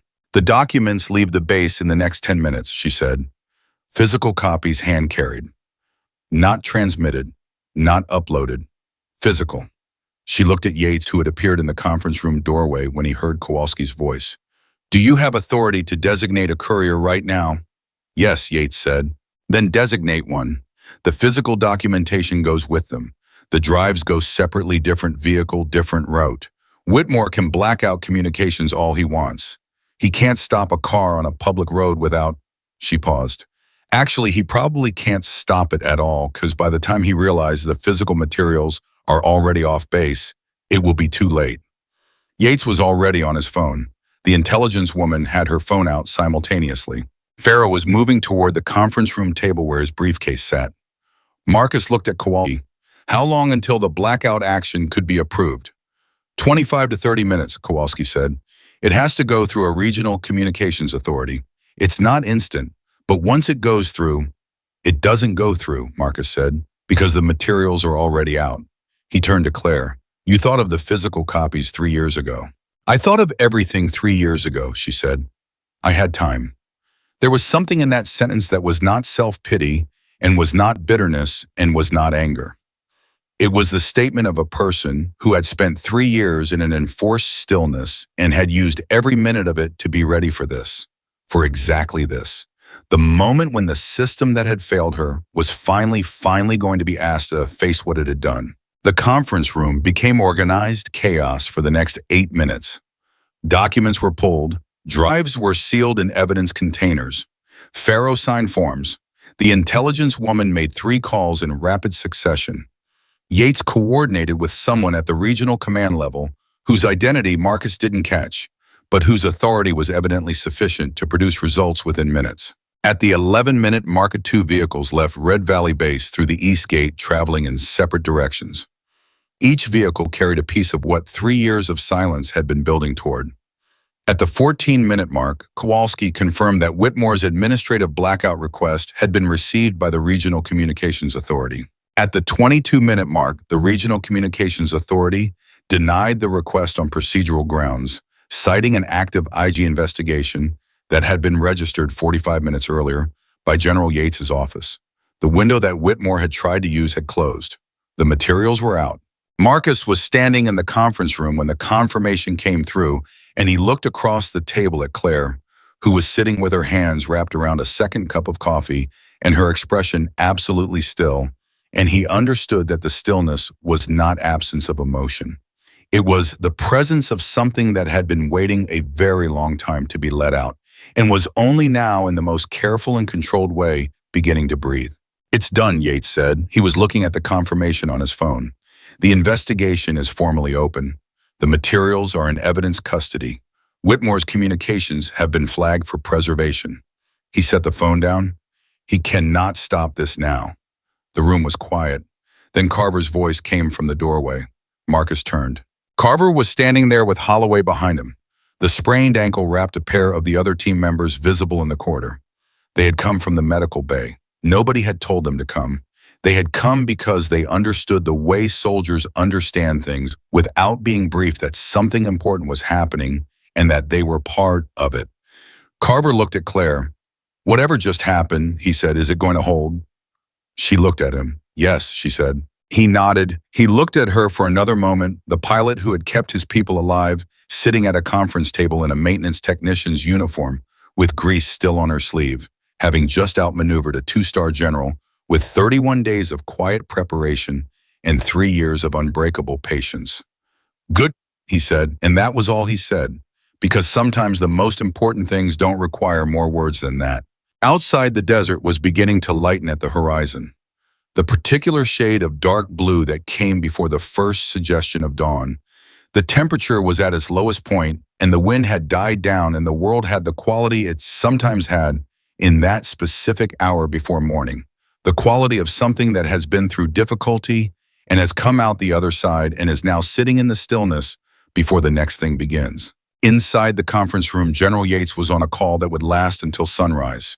Pharaoh was writing a statement that was going to take him through the morning. The intelligence woman was doing something on her laptop that she did not explain, and that nobody asked her to explain. Marcus sat across from Claire. She was looking at the table, not at anything specific. At the space in front of her, the way people look when they are processing something that has been a long time coming and is now finally here. 3 years, he said quietly. 3 years, she agreed, and tonight was. Tonight was tonight, she said. The rest will take time. Investigations take time. Proceedings take time. He has lawyers and he has resources, and he is going to fight. She looked up. But the difference between tonight and 3 years ago is that tonight the truth is in the room, and there are people in the room who have chosen to stand next to it. Marcus looked at her. What happens to you now, he said. She considered the question. I don't know, she said honestly. My record has to be reviewed. My grounding has to be officially challenged. That process is going to be, she almost smiled, a process. And flying, she was quiet for a moment. Outside somewhere on the base, an engine turned over. The sound of the day beginning, vehicles moving, the base coming alive in the slow, deliberate way that military bases came alive before the official start of duty hours. I've been flying for 18 months, she said. Here tonight, in my head every day for 3 years, she paused. I never stopped being a pilot. The paperwork just hadn't caught up. Marcus nodded slowly. It will, he said. She looked at him. And for the first time since he had met her, since the moment she had stood up in the back of the command center and said, I can, with that particular quiet certainty. Claire Bennett looked like a person who was allowing herself to believe that the thing she had been working toward for 3 years was not only possible, but beginning. Not finished, not easy, but beginning. Which for someone who had spent 3 years in a stillness that most people would not have survived was everything. The sun came up over Red Valley at 0614 hours. Nobody at the base had slept. By the time the first light pushed through the windows of the conference room, the table was covered in coffee cups and printed documents, and the particular kind of organized disorder that serious work creates when it runs through the night without stopping. General Yates had been on the phone for 4 straight hours. Pharaoh had filled 60 pages of handwritten notes. The intelligence woman whose name Marcus had finally learned was Sandra Keel. Defense Intelligence Agency had not looked up from her laptop in 90 minutes, and the expression on her face was the expression of someone who was finding exactly what they were looking for and was not happy about it. Claire had stayed at that table through all of it. She had not been asked to stay. At some point, around 300 hours, Yates had suggested that she get some rest, and she had looked at him with a calm so complete that the suggestion simply died in the air between them without requiring a response. After that, nobody suggested she leave again. Marcus had watched her through the night. Not obviously, not in a way that could be named as watching, but he had been aware of her in the way that you become aware of the person in the room who is the still point, the one around whom all the activity is organized, whether or not the activity knows it. She answered questions when they were asked of her. She produced additional detail when Yates or Keel or Pharaoh needed it. She pointed to specific entries in the documentation with the precision of someone who had indexed this material so thoroughly in her memory that she could navigate it like a map of a place she had lived for years, which in a sense she had. At 0547 hours, Sandra Keel put down her coffee and said, "We have a problem." The room sharpened. "Talk," Yates said. The communications thread, Kowalski pulled the one linking Whitmore to the hostile actors in the canyon. I've been tracing it backward through the routing architecture. She paused. It doesn't stop with Whitmore. Silence. What do you mean it doesn't stop? Marcus said. I mean the communications platform Whitmore uses for his unofficial operations, the one we identified last night. It's not something he built. It's something he was given access to. And the entity that gave him access has been using it for operations that extend well beyond what happened 3 years ago or what happened last night. She turned her laptop to face the room. Whitmore is not the architect. He's a node. A significant one, but a node. Claire was looking at the laptop screen. Her expression had not changed. Marcus looked at her. "Did you know this?" he said. She took a moment before answering. "I suspected there was more," she said carefully. "The financial records I held showed a contractor relationship. What I didn't know was how far the contractor network extended." She paused. "Who is the entity?" Keel looked at Yates.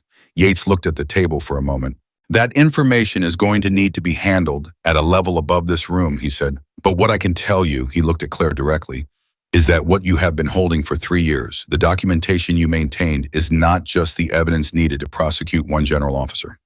It is a thread that connects to something considerably larger." Claire absorbed this without visible reaction. Then she said very quietly, "The 12 people who died trusted us with something they thought was just going to stop one bad operation." "Yes," Yates said, "and it's bigger than that." "Yes," she looked at the table. 3 seconds, 4. Then she looked up. "Good," she said. The word surprised the room. "Good," Pharaoh said. "If they died for something bigger, then what they died for matters more," she said. "I don't mean that cynically. I mean that if the truth they gave us reaches further than we thought, then their cost reaches further too. That matters to me." Nobody had a response to that, because there was nothing to add to it. At 0614 hours, as the sun came up, General Yates received a call that changed the pace of everything that followed. Marcus heard one side of it. "Yes." Pause. "Yes, sir." Longer pause. The shortest pause of all. "When?" And then with a stillness that was different from the stillness of composure. "I see. Yes, sir. We will proceed accordingly." He ended the call. He set the phone down on the table. He looked at the room. "General Whitmore," he said, "has retained civilian counsel and has filed a preemptive complaint with the Armed Forces Legal Review Board, alleging that the investigation currently underway constitutes an unlawful use of Inspector General authority, and that the evidence being used was obtained through unauthorized means." He paused. "He is also claiming that Lieutenant Bennett's flight last night was an unauthorized operation, and that she should be charged under Article 92 for operating military aircraft without current orders." The room was very quiet. Then Carver's voice came from the doorway. He had come back sometime around 0500 hours and had been sitting in the corridor outside the conference room since then, in the particular way of a soldier who is not officially part of a meeting, but who is not leaving either. "He's going after her," Carver said. It wasn't a question. "He's going after everything," Yates said. "This is what he does. He doesn't defend himself. He attacks. He creates enough procedural noise that the focus shifts from what he did to the question of whether the people pursuing him followed every rule perfectly." He looked at Claire. "He's betting that something about last night, the unauthorized flight, the lack of official orders, the inactive aircraft status, gives him enough to muddy the water." Marcus looked at Claire. She was completely still. "Bennett," he said. She raised her eyes. "Tell me what you're thinking," he said. She was quiet for a moment. "I'm thinking," she said, "that he's been doing this for 3 years, and it has worked for 3 years.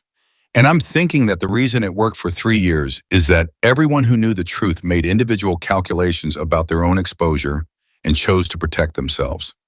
She looked at Pharaoh when she said this, and Pharaoh did not look away. "And I'm thinking that the reason it might not work this time is that there are people in this room who have stopped making that calculation." Yates said, "The complaint he filed is procedurally legitimate. It will slow things down. It will create a review process. It will give him time to manage his relationships and call in whatever favors he has left." He paused. "But it will not stop the investigation. Not with what we have." "How long does the review process take?" Marcus asked. "Weeks, possibly months. And in the meantime, he remains in his position. He retains his rank. He has access to resources." Yates said it with the measured tone of someone who was describing an unpleasant reality rather than defending it. Marcus looked at the ceiling for a moment. Then he looked at Claire. "He came after you once," he said. "He's coming after you again. What do you need?" She looked at him. "A place to stand," she said. "You have one," he said. Something moved through her eyes. Something that had not been there the night before when she was moving through the pre-flight check and running through weapons systems briefings and managing a combat aircraft on damage controls over a hostile canyon. Those things she had done alone out of resources she had built over years of solitary preparation. What Marcus was offering was different, and the difference registered on her face with a clarity that she didn't try to hide. "Thank you," she said. She said it simply, without the professional distance, just the words and the weight behind them. By 0900 hours, the base had shifted into a different kind of activity. The night's controlled chaos had been replaced by the slower, more grinding machinery of institutional process. Statements were being formally recorded. Evidence was being logged and transferred. People arrived from outside the base, legal officers, additional IG personnel, two individuals from a department that was not named on their identification, but whose clearance level was evident from the way General Yates deferred to them.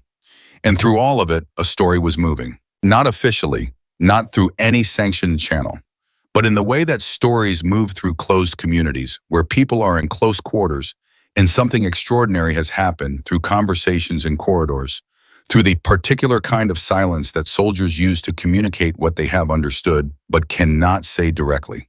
By mid-morning, every person on that base knew two things. One, 7 SEALs had been sent into a trap by someone above them. Two, the woman who had been quietly fixing equipment in the maintenance hangar had gotten in an aircraft and gone after them alone. The second thing changed something in the atmosphere of the base that was hard to name precisely, but was impossible to miss. Sergeant Holloway felt it first. Howe was in the mess hall at 0930 hours, his wrapped ankle propped on a chair eating breakfast with two members of his team, when a young specialist named Torres sat down across from him without asking the kind of thing that would normally be a mild breach of the unspoken social codes of military dining, and said, "Is it true about Lieutenant Bennett?" Holloway looked at him. "What did you hear?" he said. Torres looked almost embarrassed by how much he had heard. "That she's been maintaining an A-10 for a month by herself, that she's a combat pilot who got grounded for telling the truth about something, that she went up last night in weather that nothing else could fly in on a mission that nobody officially authorized, and she brought all 7 of your team back." He paused. "And that now someone is trying to charge her for it." Holloway picked up his coffee. "All of that is accurate," he said. Torres was quiet for a moment. "That's not right," he said. "No," Holloway said. "It isn't." "What's going to happen to her?" Holloway looked at his coffee. "What's going to happen?" he said. "Depends on whether enough people decide that what's right matters more than what's convenient." He looked up at Torres. "Which is always the question, isn't it?" Torres thought about that. Then he nodded, picked up his tray, and went back to his table. But Holloway noticed that the conversation Torres had at his table, quiet, intense, the kind of conversation that stops when an officer walks past and resumes the moment the officer is gone, lasted for the rest of the meal. At 10:45 hours, Marcus was called to a direct video conference with a 3-star general at the Pacific Command headquarters, who had been briefed on this situation and who wanted Marcus to walk him through the operational timeline personally. Marcus walked him through it. I was precise and complete, and he left nothing out, including the part where he had almost not listened when Claire said she could fly, including the part where he had asked an aircraft maintenance technician to take a damaged, inactive military aircraft into a hostile canyon in bad weather into a mission that had no official authorization, and including the part where that decision had saved 7 lives. The 3-star listened without interrupting. When Marcus was done, the general said, "She had no current flight orders." "No, sir." "The aircraft had no active mission authorization." "No, sir." "And you ordered her to fly anyway?" "Yes, sir." A pause. "Why flying?" Marcus thought about the question for exactly as long as it deserved. "Because 7 people were going to die if she didn't," he said, "and because she was the most qualified person available. And because," he paused, "because I looked at her and I knew." "Knew what?" "That she was a pilot," Marcus said.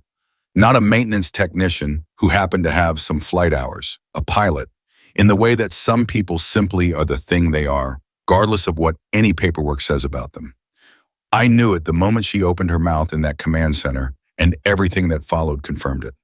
The general was quiet for several seconds. "Whitmore's complaint is on my desk," he said. "Yes, sir." "High is alleging that your command decision last night constituted an unauthorized operation and that you should face a review board alongside Lieutenant Bennett." Marcus had expected this. He had expected it since 0614 hours when Yates described Whitmore's strategy. "Yes, sir," he said. "How do you respond to that?" "I respond," Marcus said, "by standing behind every decision I made last night.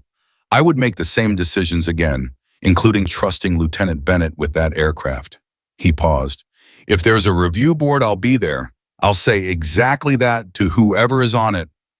Another pause. Captain Halebert, the general, said, I am going to tell you something that is not yet official and that you should treat as preliminary.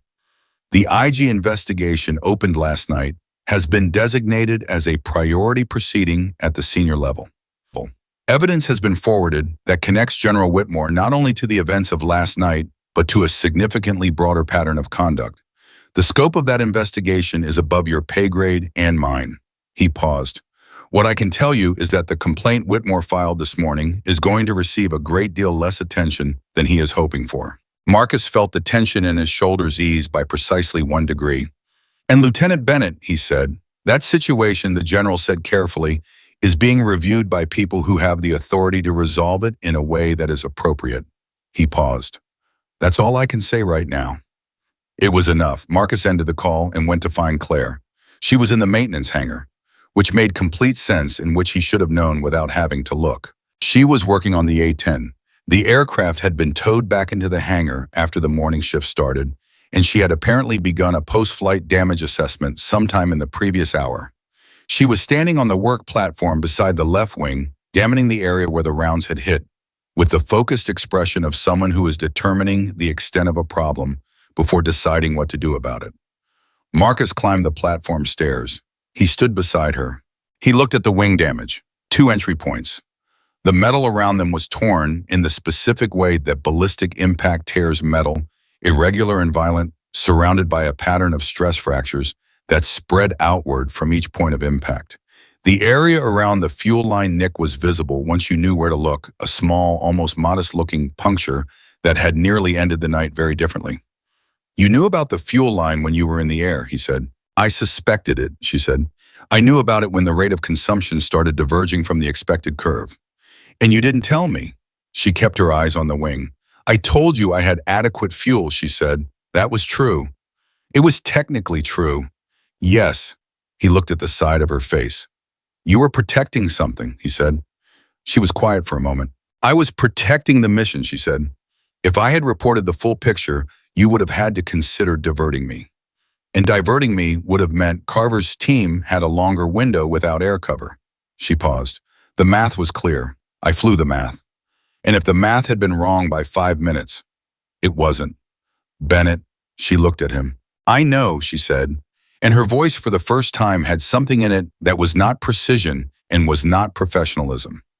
It was the acknowledgement of someone who had made a high-stakes decision and was now in the quiet after the fact, sitting with the full weight of what that decision could have cost. I know. If I had landed short, it would have been my call and my consequence. I understood that. He looked at her. When you fly again, he said, and you will fly again, this is the thing I need from you.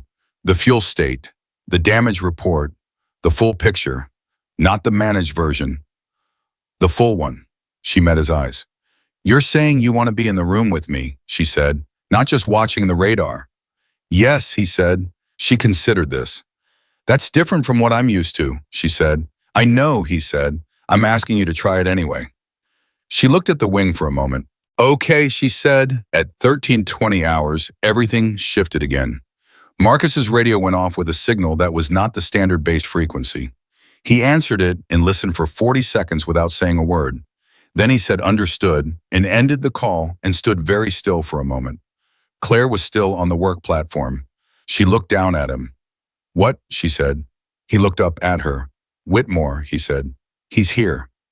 She went very still. Here, she said. On this base. He arrived 20 minutes ago. Private vehicle came through the main gate before the base CO could be notified.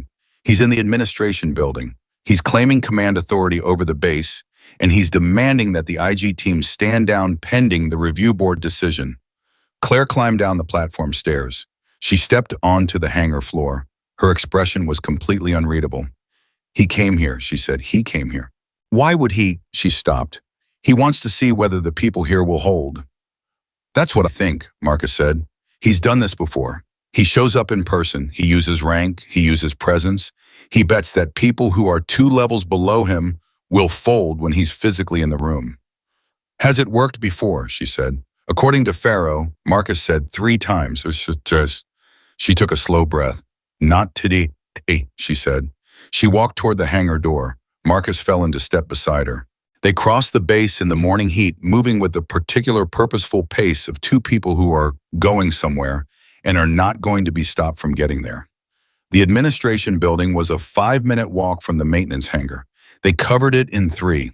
The front entrance had 2 people outside it who were not usually stationed there. MPs standing with the rigid alertness of soldiers who have been placed in an awkward situation and are managing it by defaulting to maximum professionalism. Marcus looked at them. "He's inside," he said. "Yes, sir. Requested the base CO. Colonel Briggs is in there now." "With the IG team." "Sir, the IG team has been asked to. They are in the corridor, sir. General Whitmore requested a private meeting with Colonel Briggs." Marcus and Claire exchanged a look. Marcus pushed open the door. The corridor inside was the picture of controlled tension. Yates was standing against the wall with Sandra Keel and 2 IG officers, and the expression on Yates's face was the expression of a man who is maintaining composure through a combination of professionalism and genuine fury. The door to Colonel Briggs's office was closed. "How long has he been in there?" Marcus asked. 14 minutes, Yates said quietly. "Briggs is a good officer, but Whitmore outranks him by 2 grades, and he has considerable presence." "What is he telling Briggs?" "We don't know." Yates looked at the closed door. "Which is the problem?" Claire looked at the door. She looked at it for exactly 4 seconds. Then she walked to it and opened it. Whitmore was standing in the center of Briggs's office with the posture of a man who had never in his professional life doubted that every room he walked into belonged to him. He was in full-dress uniform. He was broad-shouldered and gray-haired and had the face of someone who had been successful for long enough that the success had become part of his physical presence, built into the set of his jaw and the level of his eyes. Colonel Briggs was behind his desk, and the expression on his face was the expression of a man who had been told very clearly what was expected of him and was deciding in real time whether he was capable of delivering it. Whitmore turned when the door opened. He looked at Claire. Something happened in his face. Not fear, not surprise exactly, but the specific expression of a man who has made a calculation and is now confronted with evidence that the calculation was wrong and who is reorganizing very quickly. "Lieutenant Bennett," his voice was smooth, the voice of a man accustomed to controlling rooms. "I imagine you've had quite a night." She looked at him. She stood in the doorway of that office, and she looked at the man who had destroyed her career and buried her report and allowed 12 people to stay dead, and then 3 years later had tried to send 7 more people to the same end, and her face was absolutely still. "General Whitmore," she said. "This is a restricted meeting," he said. "You are not authorized." "I have a question," she said. He stopped. Not because she had any authority to stop him, but because something in the way she said it, the complete absence of fear, the complete absence of deference, the complete absence of the quality that he had spent 3 years cultivating in everyone around him, made the next words stick in his throat for just long enough. "Do you remember their names?" she said. He stared at her. "The 12 people," she said, "from 3 years ago.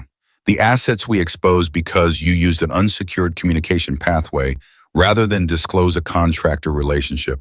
Do you remember their names?" The room was completely silent. Briggs was not moving. Whitmore looked at her with an expression that went through several phases very quickly, and what came out the other end was something that was not quite the controlled dominance he had walked in with. "This conversation," he said carefully, "is not—" "I remember them," Claire said. "I have remembered them every day for 3 years. I know their names, I know their families, I know what they risked, and I know what they were trying to do, and I know that none of it would have been lost if you had followed the protocol you knew existed and chose not to use because it would have been inconvenient for you personally." Her voice did not shake. It did not rise. It was the voice of someone who has been waiting 3 years to say something and has had 3 years to decide exactly how to say it. And what they arrived at was not anger, not accusation, not the explosion of someone finally releasing what they've been holding. It was something quieter and more devastating than any of those things. It was simple truth stated without armor in a room where it could no longer be buried. Whitmore looked at her for a long moment. Something moved through his expression. She had expected contempt. She had expected dismissal. She had expected the performance of authority that she had seen from him once before in a room not unlike this one, when he had decided her career was over and had communicated this not with malice, but with the casual certainty of a man removing a minor obstacle from his path. What she had not expected was what actually happened. He looked away. It was small, it was brief. A fractional movement of his eyes to a point above her head and then to the left toward nothing in particular for approximately 2 seconds. But she saw it and she understood it, because what a man's eyes do when they cannot hold the gaze of the truth is more honest than anything he has ever said. "Colonel Briggs," Marcus said from behind Claire's shoulder. He had come into the room quietly while Whitmore's attention was on Claire. "Whatever General Whitmore has asked of you this morning, I want you to know that General Yates's investigation has full authorization at the senior command level, and that any request to curtail or delay that investigation is without legal standing at this time." Briggs looked at Marcus, then he looked at Whitmore. Then he did something that cost him something. He straightened in his chair. "General Whitmore," he said, "I'm going to have to ask you to wait in the conference room while I contact the regional command to clarify the current legal standing of the active investigation." Whitmore looked at him, long enough that Briggs had to work not to look away. "Colonel," Whitmore said, and his voice carried the particular quality of a very powerful man reminding a less powerful man of the distance between them, "you should think very carefully about the position you are taking." "I have thought about it, sir," Briggs said. Whitmore looked at him for 3 more seconds. Then he looked at Claire one more time. And what passed between them in that look was something that required no translation. On her side, the quiet, absolute certainty of someone whose truth had survived every effort to bury it. On his side, the beginning of the understanding that the calculation had failed, that the mechanism that had worked 3 times before in 3 different rooms against 3 different people who had ultimately chosen their own safety over principle. That mechanism had walked into a room where the principle had already been held for 3 years, at costs he had never imagined anyone would pay. He left the room, he walked into the corridor, and Yates stepped forward to meet him there with 2 IG officers at his sides, and the particular expression of a man who has been waiting patiently for exactly this moment. Claire stood in Briggs's office doorway and listened to Yates read the formal notice of the investigation scope, Whitmore's status as a named subject, and the legal requirements for his cooperation. She listened to Whitmore's lawyer, reached by phone, advise him in clipped, urgent terms that the preemptive complaint he had filed was procedurally inadequate to stop what was now in motion. She listened to the sound of the mechanism of consequence, finally after 3 years beginning to turn. She had thought, in the months when the nights were long and the silence of the maintenance hangar felt like it would never end, that this moment would feel like something overwhelming, like the release of a pressure that had been building for so long that when it finally gave way, it would be enormous, undeniable, impossible to contain. Instead, it felt quiet, like a door opening, like the first breath after a very long time underwater, like an aircraft engine turning over after 30 days of careful, patient, solitary maintenance, catching firing, building to power, and lifting into the sky. She turned away from the corridor. She walked back through the administration building and out the front door and into the morning air. Marcus caught up with her outside. "Bennett," he said. She stopped. She turned to look at him. Her eyes were dry. Her face was composed. Everything about her outward presentation was the same as it had been since the moment she stood up in the command center the night before and said she could fly. But underneath it, visible to anyone who was paying the kind of attention that Marcus Hale had spent the last 14 hours learning to pay, something had shifted. Something that had been held rigid for a very long time had been allowed just slightly to rest. "You okay?" he said. She considered the question honestly. "Ask me again in a few months," she said. He nodded. "Fair enough." She looked up at the sky. It was clear now. The storm that had made everything impossible the night before had moved through completely, and what was left behind was the particular deep blue of high desert morning air, with nothing between her and the sun. "I need to get back to the aircraft," she said. "The damage assessment isn't done, and someone needs to document the full ballistic impact report before the IG team wants to include the aircraft in the evidence record." He looked at her. "You're doing a post-flight damage assessment," he said this morning. "The aircraft was damaged," she said. "It needs to be assessed." "Yes." He almost smiled. It was not quite a smile, but it was close. "Go," he said. She went. He stood outside the administration building in the morning sun and watched her walk back toward the maintenance hangar with the same purposeful stride she had used in every direction all night toward the aircraft, away from the aircraft into the conference room, out of it, across the tarmac, through the corridors, the stride of someone who always knew where they were going and why they were going there, and didn't need anyone's permission to do it. Behind him inside the building, the machinery of accountability continued to turn. In front of him, across the base, the maintenance hangar door was open.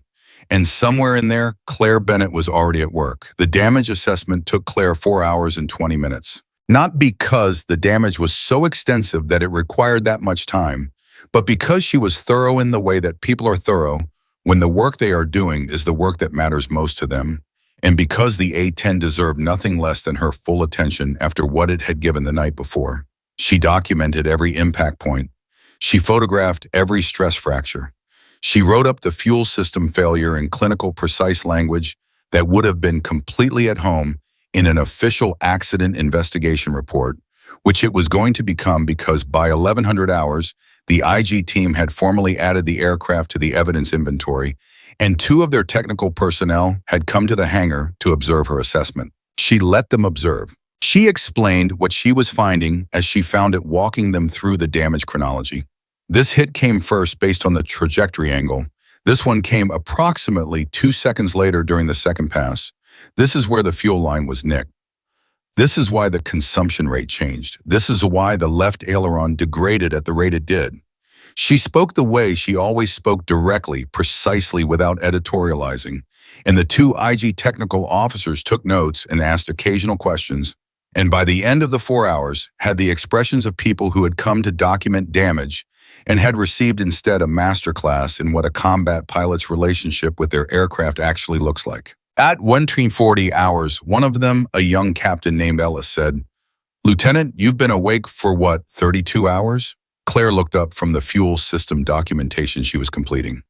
33, she said. "You should sleep." "I'll sleep when this is done," she said. Ellis looked at his notes, then at the aircraft, then at her. "Is this the aircraft you've been maintaining for the last month?" he said. "Yes." "By yourself?" "Yes." He was quiet for a moment. Why, he said. It wasn't a procedural question. It was a genuine question, the kind that comes from someone who has been watching a person work for 4 hours and has arrived at a genuine curiosity about what drives them. Claire set down the documentation clipboard. She looked at the A-10.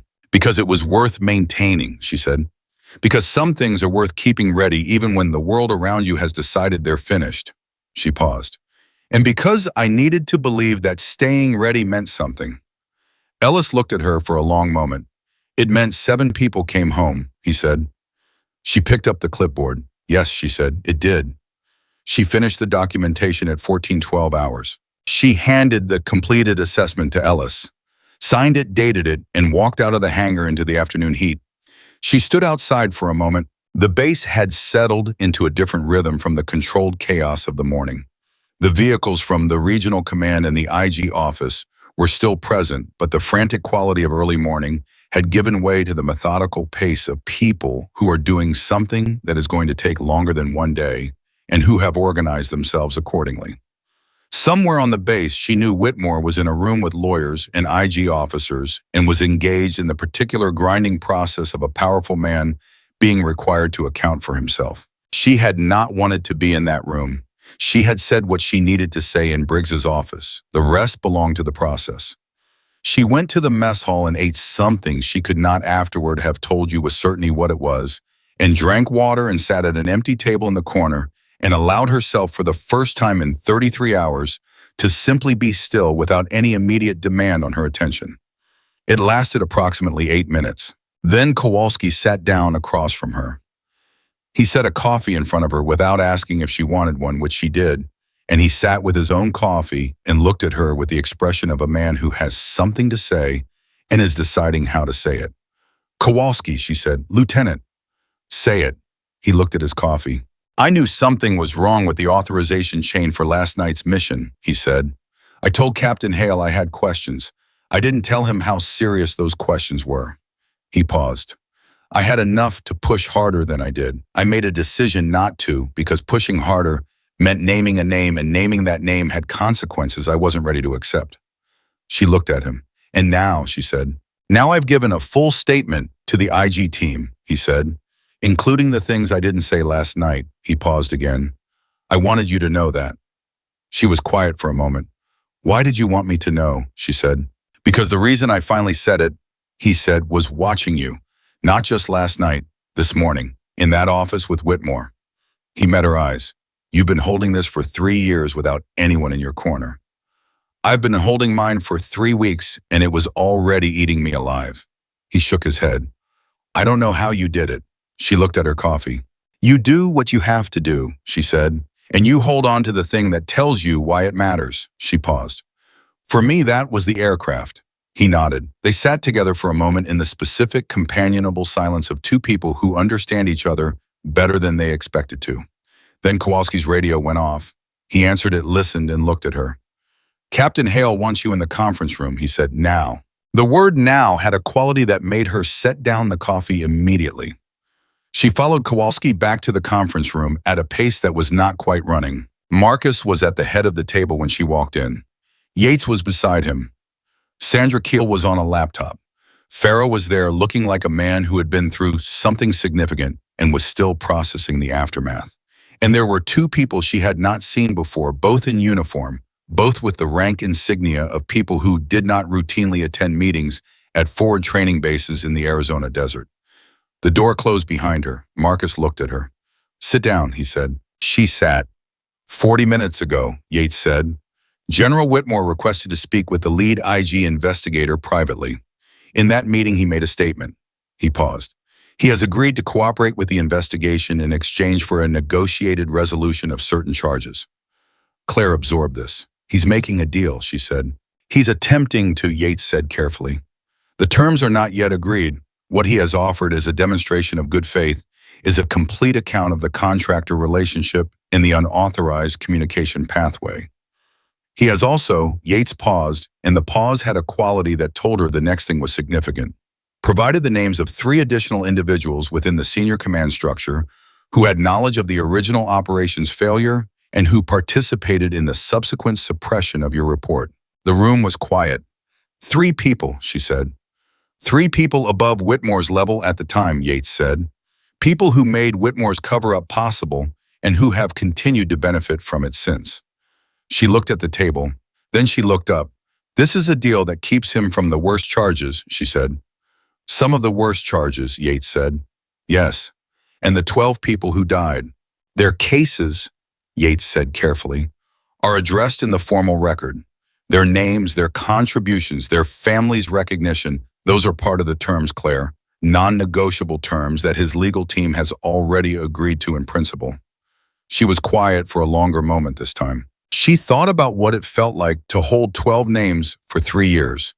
To say them to yourself in the particular quiet of a maintenance hangar at 2 in the morning when the work was done and there was nothing to do but think. To carry them not as weights but as responsibilities, as a reason. If his cooperation brings down 3 people above him, she said slowly, and puts their names in the same formal record that reaches further than prosecuting Whitmore alone. Yes, Yates said. Then the people who made it possible are held accountable, not just the person who executed it. Yes. She looked at Marcus. He was watching her with the focused attention he had been bringing to her since the beginning of the night. The attention of someone who had decided to see her fully and was continuing that commitment regardless of what it required. What do you think? She said. He considered the question seriously. I think, he said, that the goal was never punishment for its own sake. The goal was truth, accountability, and making sure this couldn't happen to anyone else. He paused. If Whitmore's deal advances all 3 of those things more effectively than his prosecution alone, then the deal serves the purpose. She looked at Yates. What happens to my record? She said. That, said one of the 2 unfamiliar officers, a woman, Brigadier General Torres, whose name Claire now read on the nameplate she hadn't noticed when she sat down, is what I'm here to address. Claire looked at her. Torres had the face of someone who had been in the military long enough to have seen everything and had arrived at a position of authority not through the absence of difficulty, but through the navigation of it. Your grounding, Torres said, was processed as an administrative action based on a conduct report that we now have significant reason to believe was fabricated by General Whitmore's office and submitted through channels that were under his influence at the time. She paused. The IG team has been working through the night on your service record. The conduct report that grounded you contains 2 fabricated witness statements and 1 altered flight log. We have the originals. The room was very quiet. Claire looked at Torres. She had known this in the way that someone who has been wrongly accused always knows the contours of their own wrongful accusation. She had known the conduct report was falsified because she had been there, and none of the things it described had happened. She had known it, and she had not been able to prove it, and she had carried the knowledge alongside the names of the 12 people in the same place for 3 years. And now someone was saying it out loud at a table with witnesses in language that belonged to the formal record. She breathed slowly. There will be a formal review process, Torres continued, because the correct way to reverse an administrative action is through a formal review rather than a unilateral decision from this office. But I want you to understand, and I am saying this clearly and on the record with General Yates as witness, the outcome of that review is not in question. The falsified conduct report will be expunged, your service record will be corrected, and your flight status will be formally reviewed for reinstatement. She had known this might come. She had told herself in the long months that if she held on long enough, it might come. Hearing it said was different from knowing it might happen. Very different. She kept her face still. She was not going to cry in this room. Not because crying was wrong, but because she had something to say and she needed her voice to be clear when she said it.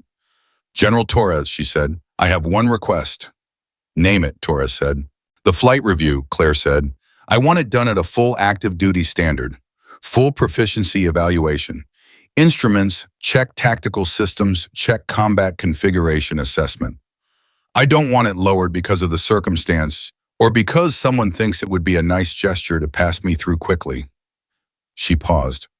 I want to earn it properly or I don't want it at all. Torres looked at her for a moment. Then something happened on Torres's face that was not quite a smile but was in the same territory. That, she said, is exactly what will happen.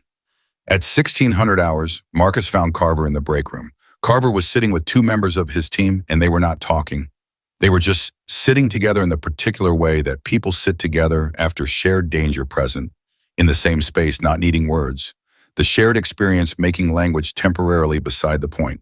Marcus sat down. How are your people? He said. They'll be okay, Carver said. Morrison's shoulder is going to need surgery. Reeves will be on limited duty for 6 weeks. He paused. Everyone walked out of that canyon. That's the number that matters. Yes, Marcus said. Carver looked at him. The investigation, he said. Is it going to hold? Actually hold, not get managed and buried and turned into something that accomplishes nothing? Marcus thought about Claire in Briggs's office that morning, about what it had taken to carry 3 years of truth into that room and place it down without anger or vengeance, simply as fact. About the look in Whitmore's eyes when he could not hold her gaze.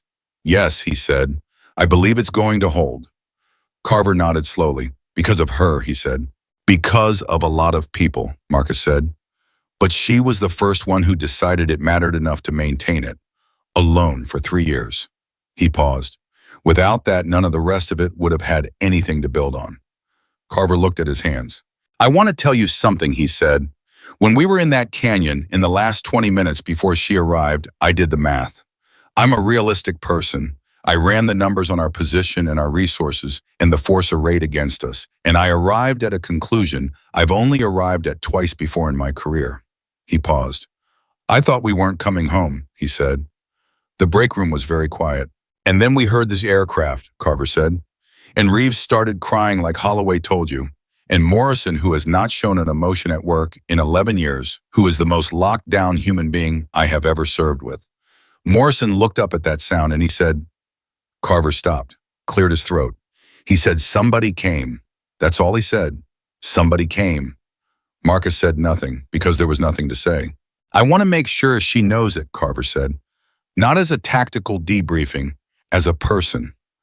I want her to know that when Morrison says somebody came, it means everything. Tell her yourself, Marcus said. I will, Carver said. At 1830 hours, as the day was finally winding down, Towards something that resembled a normal evening, Claire was sitting on the steps outside the maintenance hangar when Carver found her. He sat down beside her. She looked at him. He said what he had told Marcus he wanted to say, and he said it simply without ceremony, the way soldiers say important things directly, and without decoration because the importance is already present in the words themselves and decoration would only diminish them. Morrison's words. Somebody came. She listened. When he was done, she was quiet for a moment. I need to tell you something, she said. Okay, he said. When I launched last night, she said, I had 18 months of official absence from a cockpit. I had 30 days of working on a single aircraft in a hangar by myself with no one watching and no one to tell me whether I was getting it right. I had 3 years of someone telling me through every administrative mechanism available that I was done. She paused. And I still knew the moment I sat in that cockpit that I was exactly where I was supposed to be. Not as a technicality, not on paper, in my bones. Carver looked at her. I've been flying for 14 years, he said. I understand what you mean. The point I'm making, she said, is that it mattered that you were there, not in a strategic sense, not as a tactical objective. You and your people being alive and needing to come home, that's what put me back in the sky. She looked at him directly. I carried this for 3 years and I didn't break. But I'll be honest with you, there were nights when it was close, when the maintenance hangar was very quiet and the truth I was holding felt too heavy and I didn't know if I could keep holding it. She paused. Last night gave me back something I didn't know I was losing. Carver held her gaze. Then we're even, he said. She almost smiled. This time it was not almost. The smile reached her eyes and changed her whole face and was brief and genuine and real, the way a smile is real when it has been a long time arriving. Yes, she said, I think we are. 3 weeks later, the formal review of Claire Bennett's service record was completed. The falsified conduct report was expunged. The fabricated witness statements were identified and referred for separate investigation. The altered flight log was corrected. And on a morning in early spring, at a base that was not Red Valley, because Red Valley was now itself part of an active investigation, Claire Bennett sat in an A-10 Thunderbolt II for the first time on official orders in 18 months and ran through a full proficiency evaluation that covered every standard the review board had specified and several that she had added herself. The evaluation officer was a colonel named Marsh who had 20 years of A-10 experience and who had been selected for the assignment specifically because he was not connected to any of the individuals under investigation and had not formed any opinion about Claire Bennett in advance. He was thorough. He was rigorous. He asked for things at the upper range of the standard, and he did not soften any of it. She met every single one. After the evaluation, he climbed down from the observation position and walked to where she was standing on the tarmac, and he said, without preamble, "You have some of the cleanest control inputs I have seen in 20 years of evaluations. Your weapons systems integration is current. Your situational awareness scores are at the 92nd percentile." He paused. "You never lost it." "No," she said, "I didn't." He signed the evaluation form. He handed her the copy. She looked at it. For a moment, she was simply a person standing on a tarmac in the morning, holding a piece of paper that said what she had known for 3 years was true. Then she folded it and put it in the left breast pocket of her flight suit over her heart, and she looked at the aircraft in front of her. Marcus was there. He had driven 3 hours to be there. He was standing at the edge of the tarmac with Carver, who had also driven 3 hours, and Holloway, who had driven 4, and a young specialist named Torres, who had heard the story in a mess hall 3 weeks ago and had apparently decided it mattered enough to see this part with his own eyes. Kowalski was there. Yates was there. Even Farrow was there, standing slightly separate from the group in the particular position of someone who is aware they do not fully belong, but who has been allowed to witness and who is treating that allowance with appropriate seriousness. She looked at all of them. Then she looked back at the aircraft. Colonel Marsh said, "You're cleared to fly, Lieutenant." She put on her helmet. She climbed the boarding ladder. She settled into the cockpit. She ran the startup sequence, the sequence she had run 30 days before an official mission existed, and 200 times in her head in the months before that, and hundreds of times in the cockpit of actual aircraft over 843 hours of real flight in the years before anyone had tried to tell her she was finished. The engine started. The sound moved through the tarmac and through the people standing on it and into their chests, into the place where sound becomes something that is not quite hearing anymore. On the tarmac, Carver looked at Marcus. Marcus looked at the aircraft. The A-10 taxied to the runway, paused at the threshold. Then the engines went to full power and the aircraft accelerated and lifted and rose clean and true and purposeful into the morning sky. Everyone on that tarmac watched it go. Nobody spoke because some moments don't need words, because the thing that is happening is already saying everything that could be said, and any language placed alongside it would only be less. The A-10 climbed until it was small against the blue, then it banked and turned and was gone. And on that tarmac, in the morning light, a young specialist named Torres, who had sat down uninvited in a mess hall 3 weeks ago because he needed to know if the story was true, he looked at the empty sky where the aircraft had been, and he understood in the specific, impermanent way that young people understand things when they witness them at exactly the right moment, what it meant. What it meant to hold the truth when the truth was heavy. What it meant to maintain the aircraft when nobody was watching. What it meant to stand up in the back of a room when everyone assumed the answer was no. And what it meant when the sky which remembers everything finally called someone home. The investigation into General Whitmore and the 3 senior officers he named ran for 7 months. It was not fast and it was not clean, and there were moments when it seemed like it might not hold because powerful people with resources and lawyers and decades of institutional relationships do not surrender those things easily or gracefully.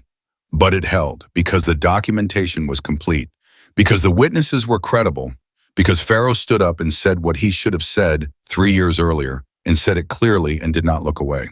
And because somewhere at the foundation of everything under all the testimony and the evidence and the procedural machinery, there were 12 names that Claire Bennett had carried without being asked to and without recognition and without any certainty that anyone would ever need her to produce them. She produced them. They were entered into the formal record. They were said out loud in a proceeding that was not classified by a voice that did not waver. And the families of 12 people who had trusted the system that had failed them learned finally that they had not been forgotten, that someone had known their names all along, that someone had decided at a cost that most people would not have paid that the truth of their lives and their deaths and their courage was worth protecting. That was not a small thing. That was not a procedural outcome or a legal resolution or an institutional correction. That was a person deciding that the right thing was worth doing when it was impossible, and then doing it anyway, and then doing it still, and then doing it again for 3 years alone until the world finally organized itself around the truth she had been holding. At Red Valley Base, the maintenance hangar had a new occupant. The A-10 had been formally reactivated and was now part of the base's active training fleet. Its maintenance log had been updated, and the 30 days of unrecorded work had been retroactively documented and entered into the official record because that work was real and it mattered. And the record should reflect what actually happened rather than the more convenient version. On the wall of the hangar, someone had put up a photograph. Nobody claimed responsibility for it. Nobody had been asked to put it there. It had simply appeared one morning taped to the wall beside the parts inventory at eye level visible from the main work floor. It was a photograph of an A-10 Thunderbolt II, banking hard against a dark sky, its navigation lights, the only bright points in the frame, the shape of the aircraft unmistakable against the black. Underneath it, someone had written in black marker, "Somebody came." 2 words, Morrison's words. The words of a man who had looked up from the worst moment of his life and heard the sound of an aircraft piloted by a woman nobody had bothered to see, and had found in that sound the one thing that made the difference between the mission that failed and the mission that didn't. The one thing that was always in the end, the thing that mattered most. Someone who decided to be ready. Someone who decided to stay ready. Someone who, when the world finally needed her, stood up and said the only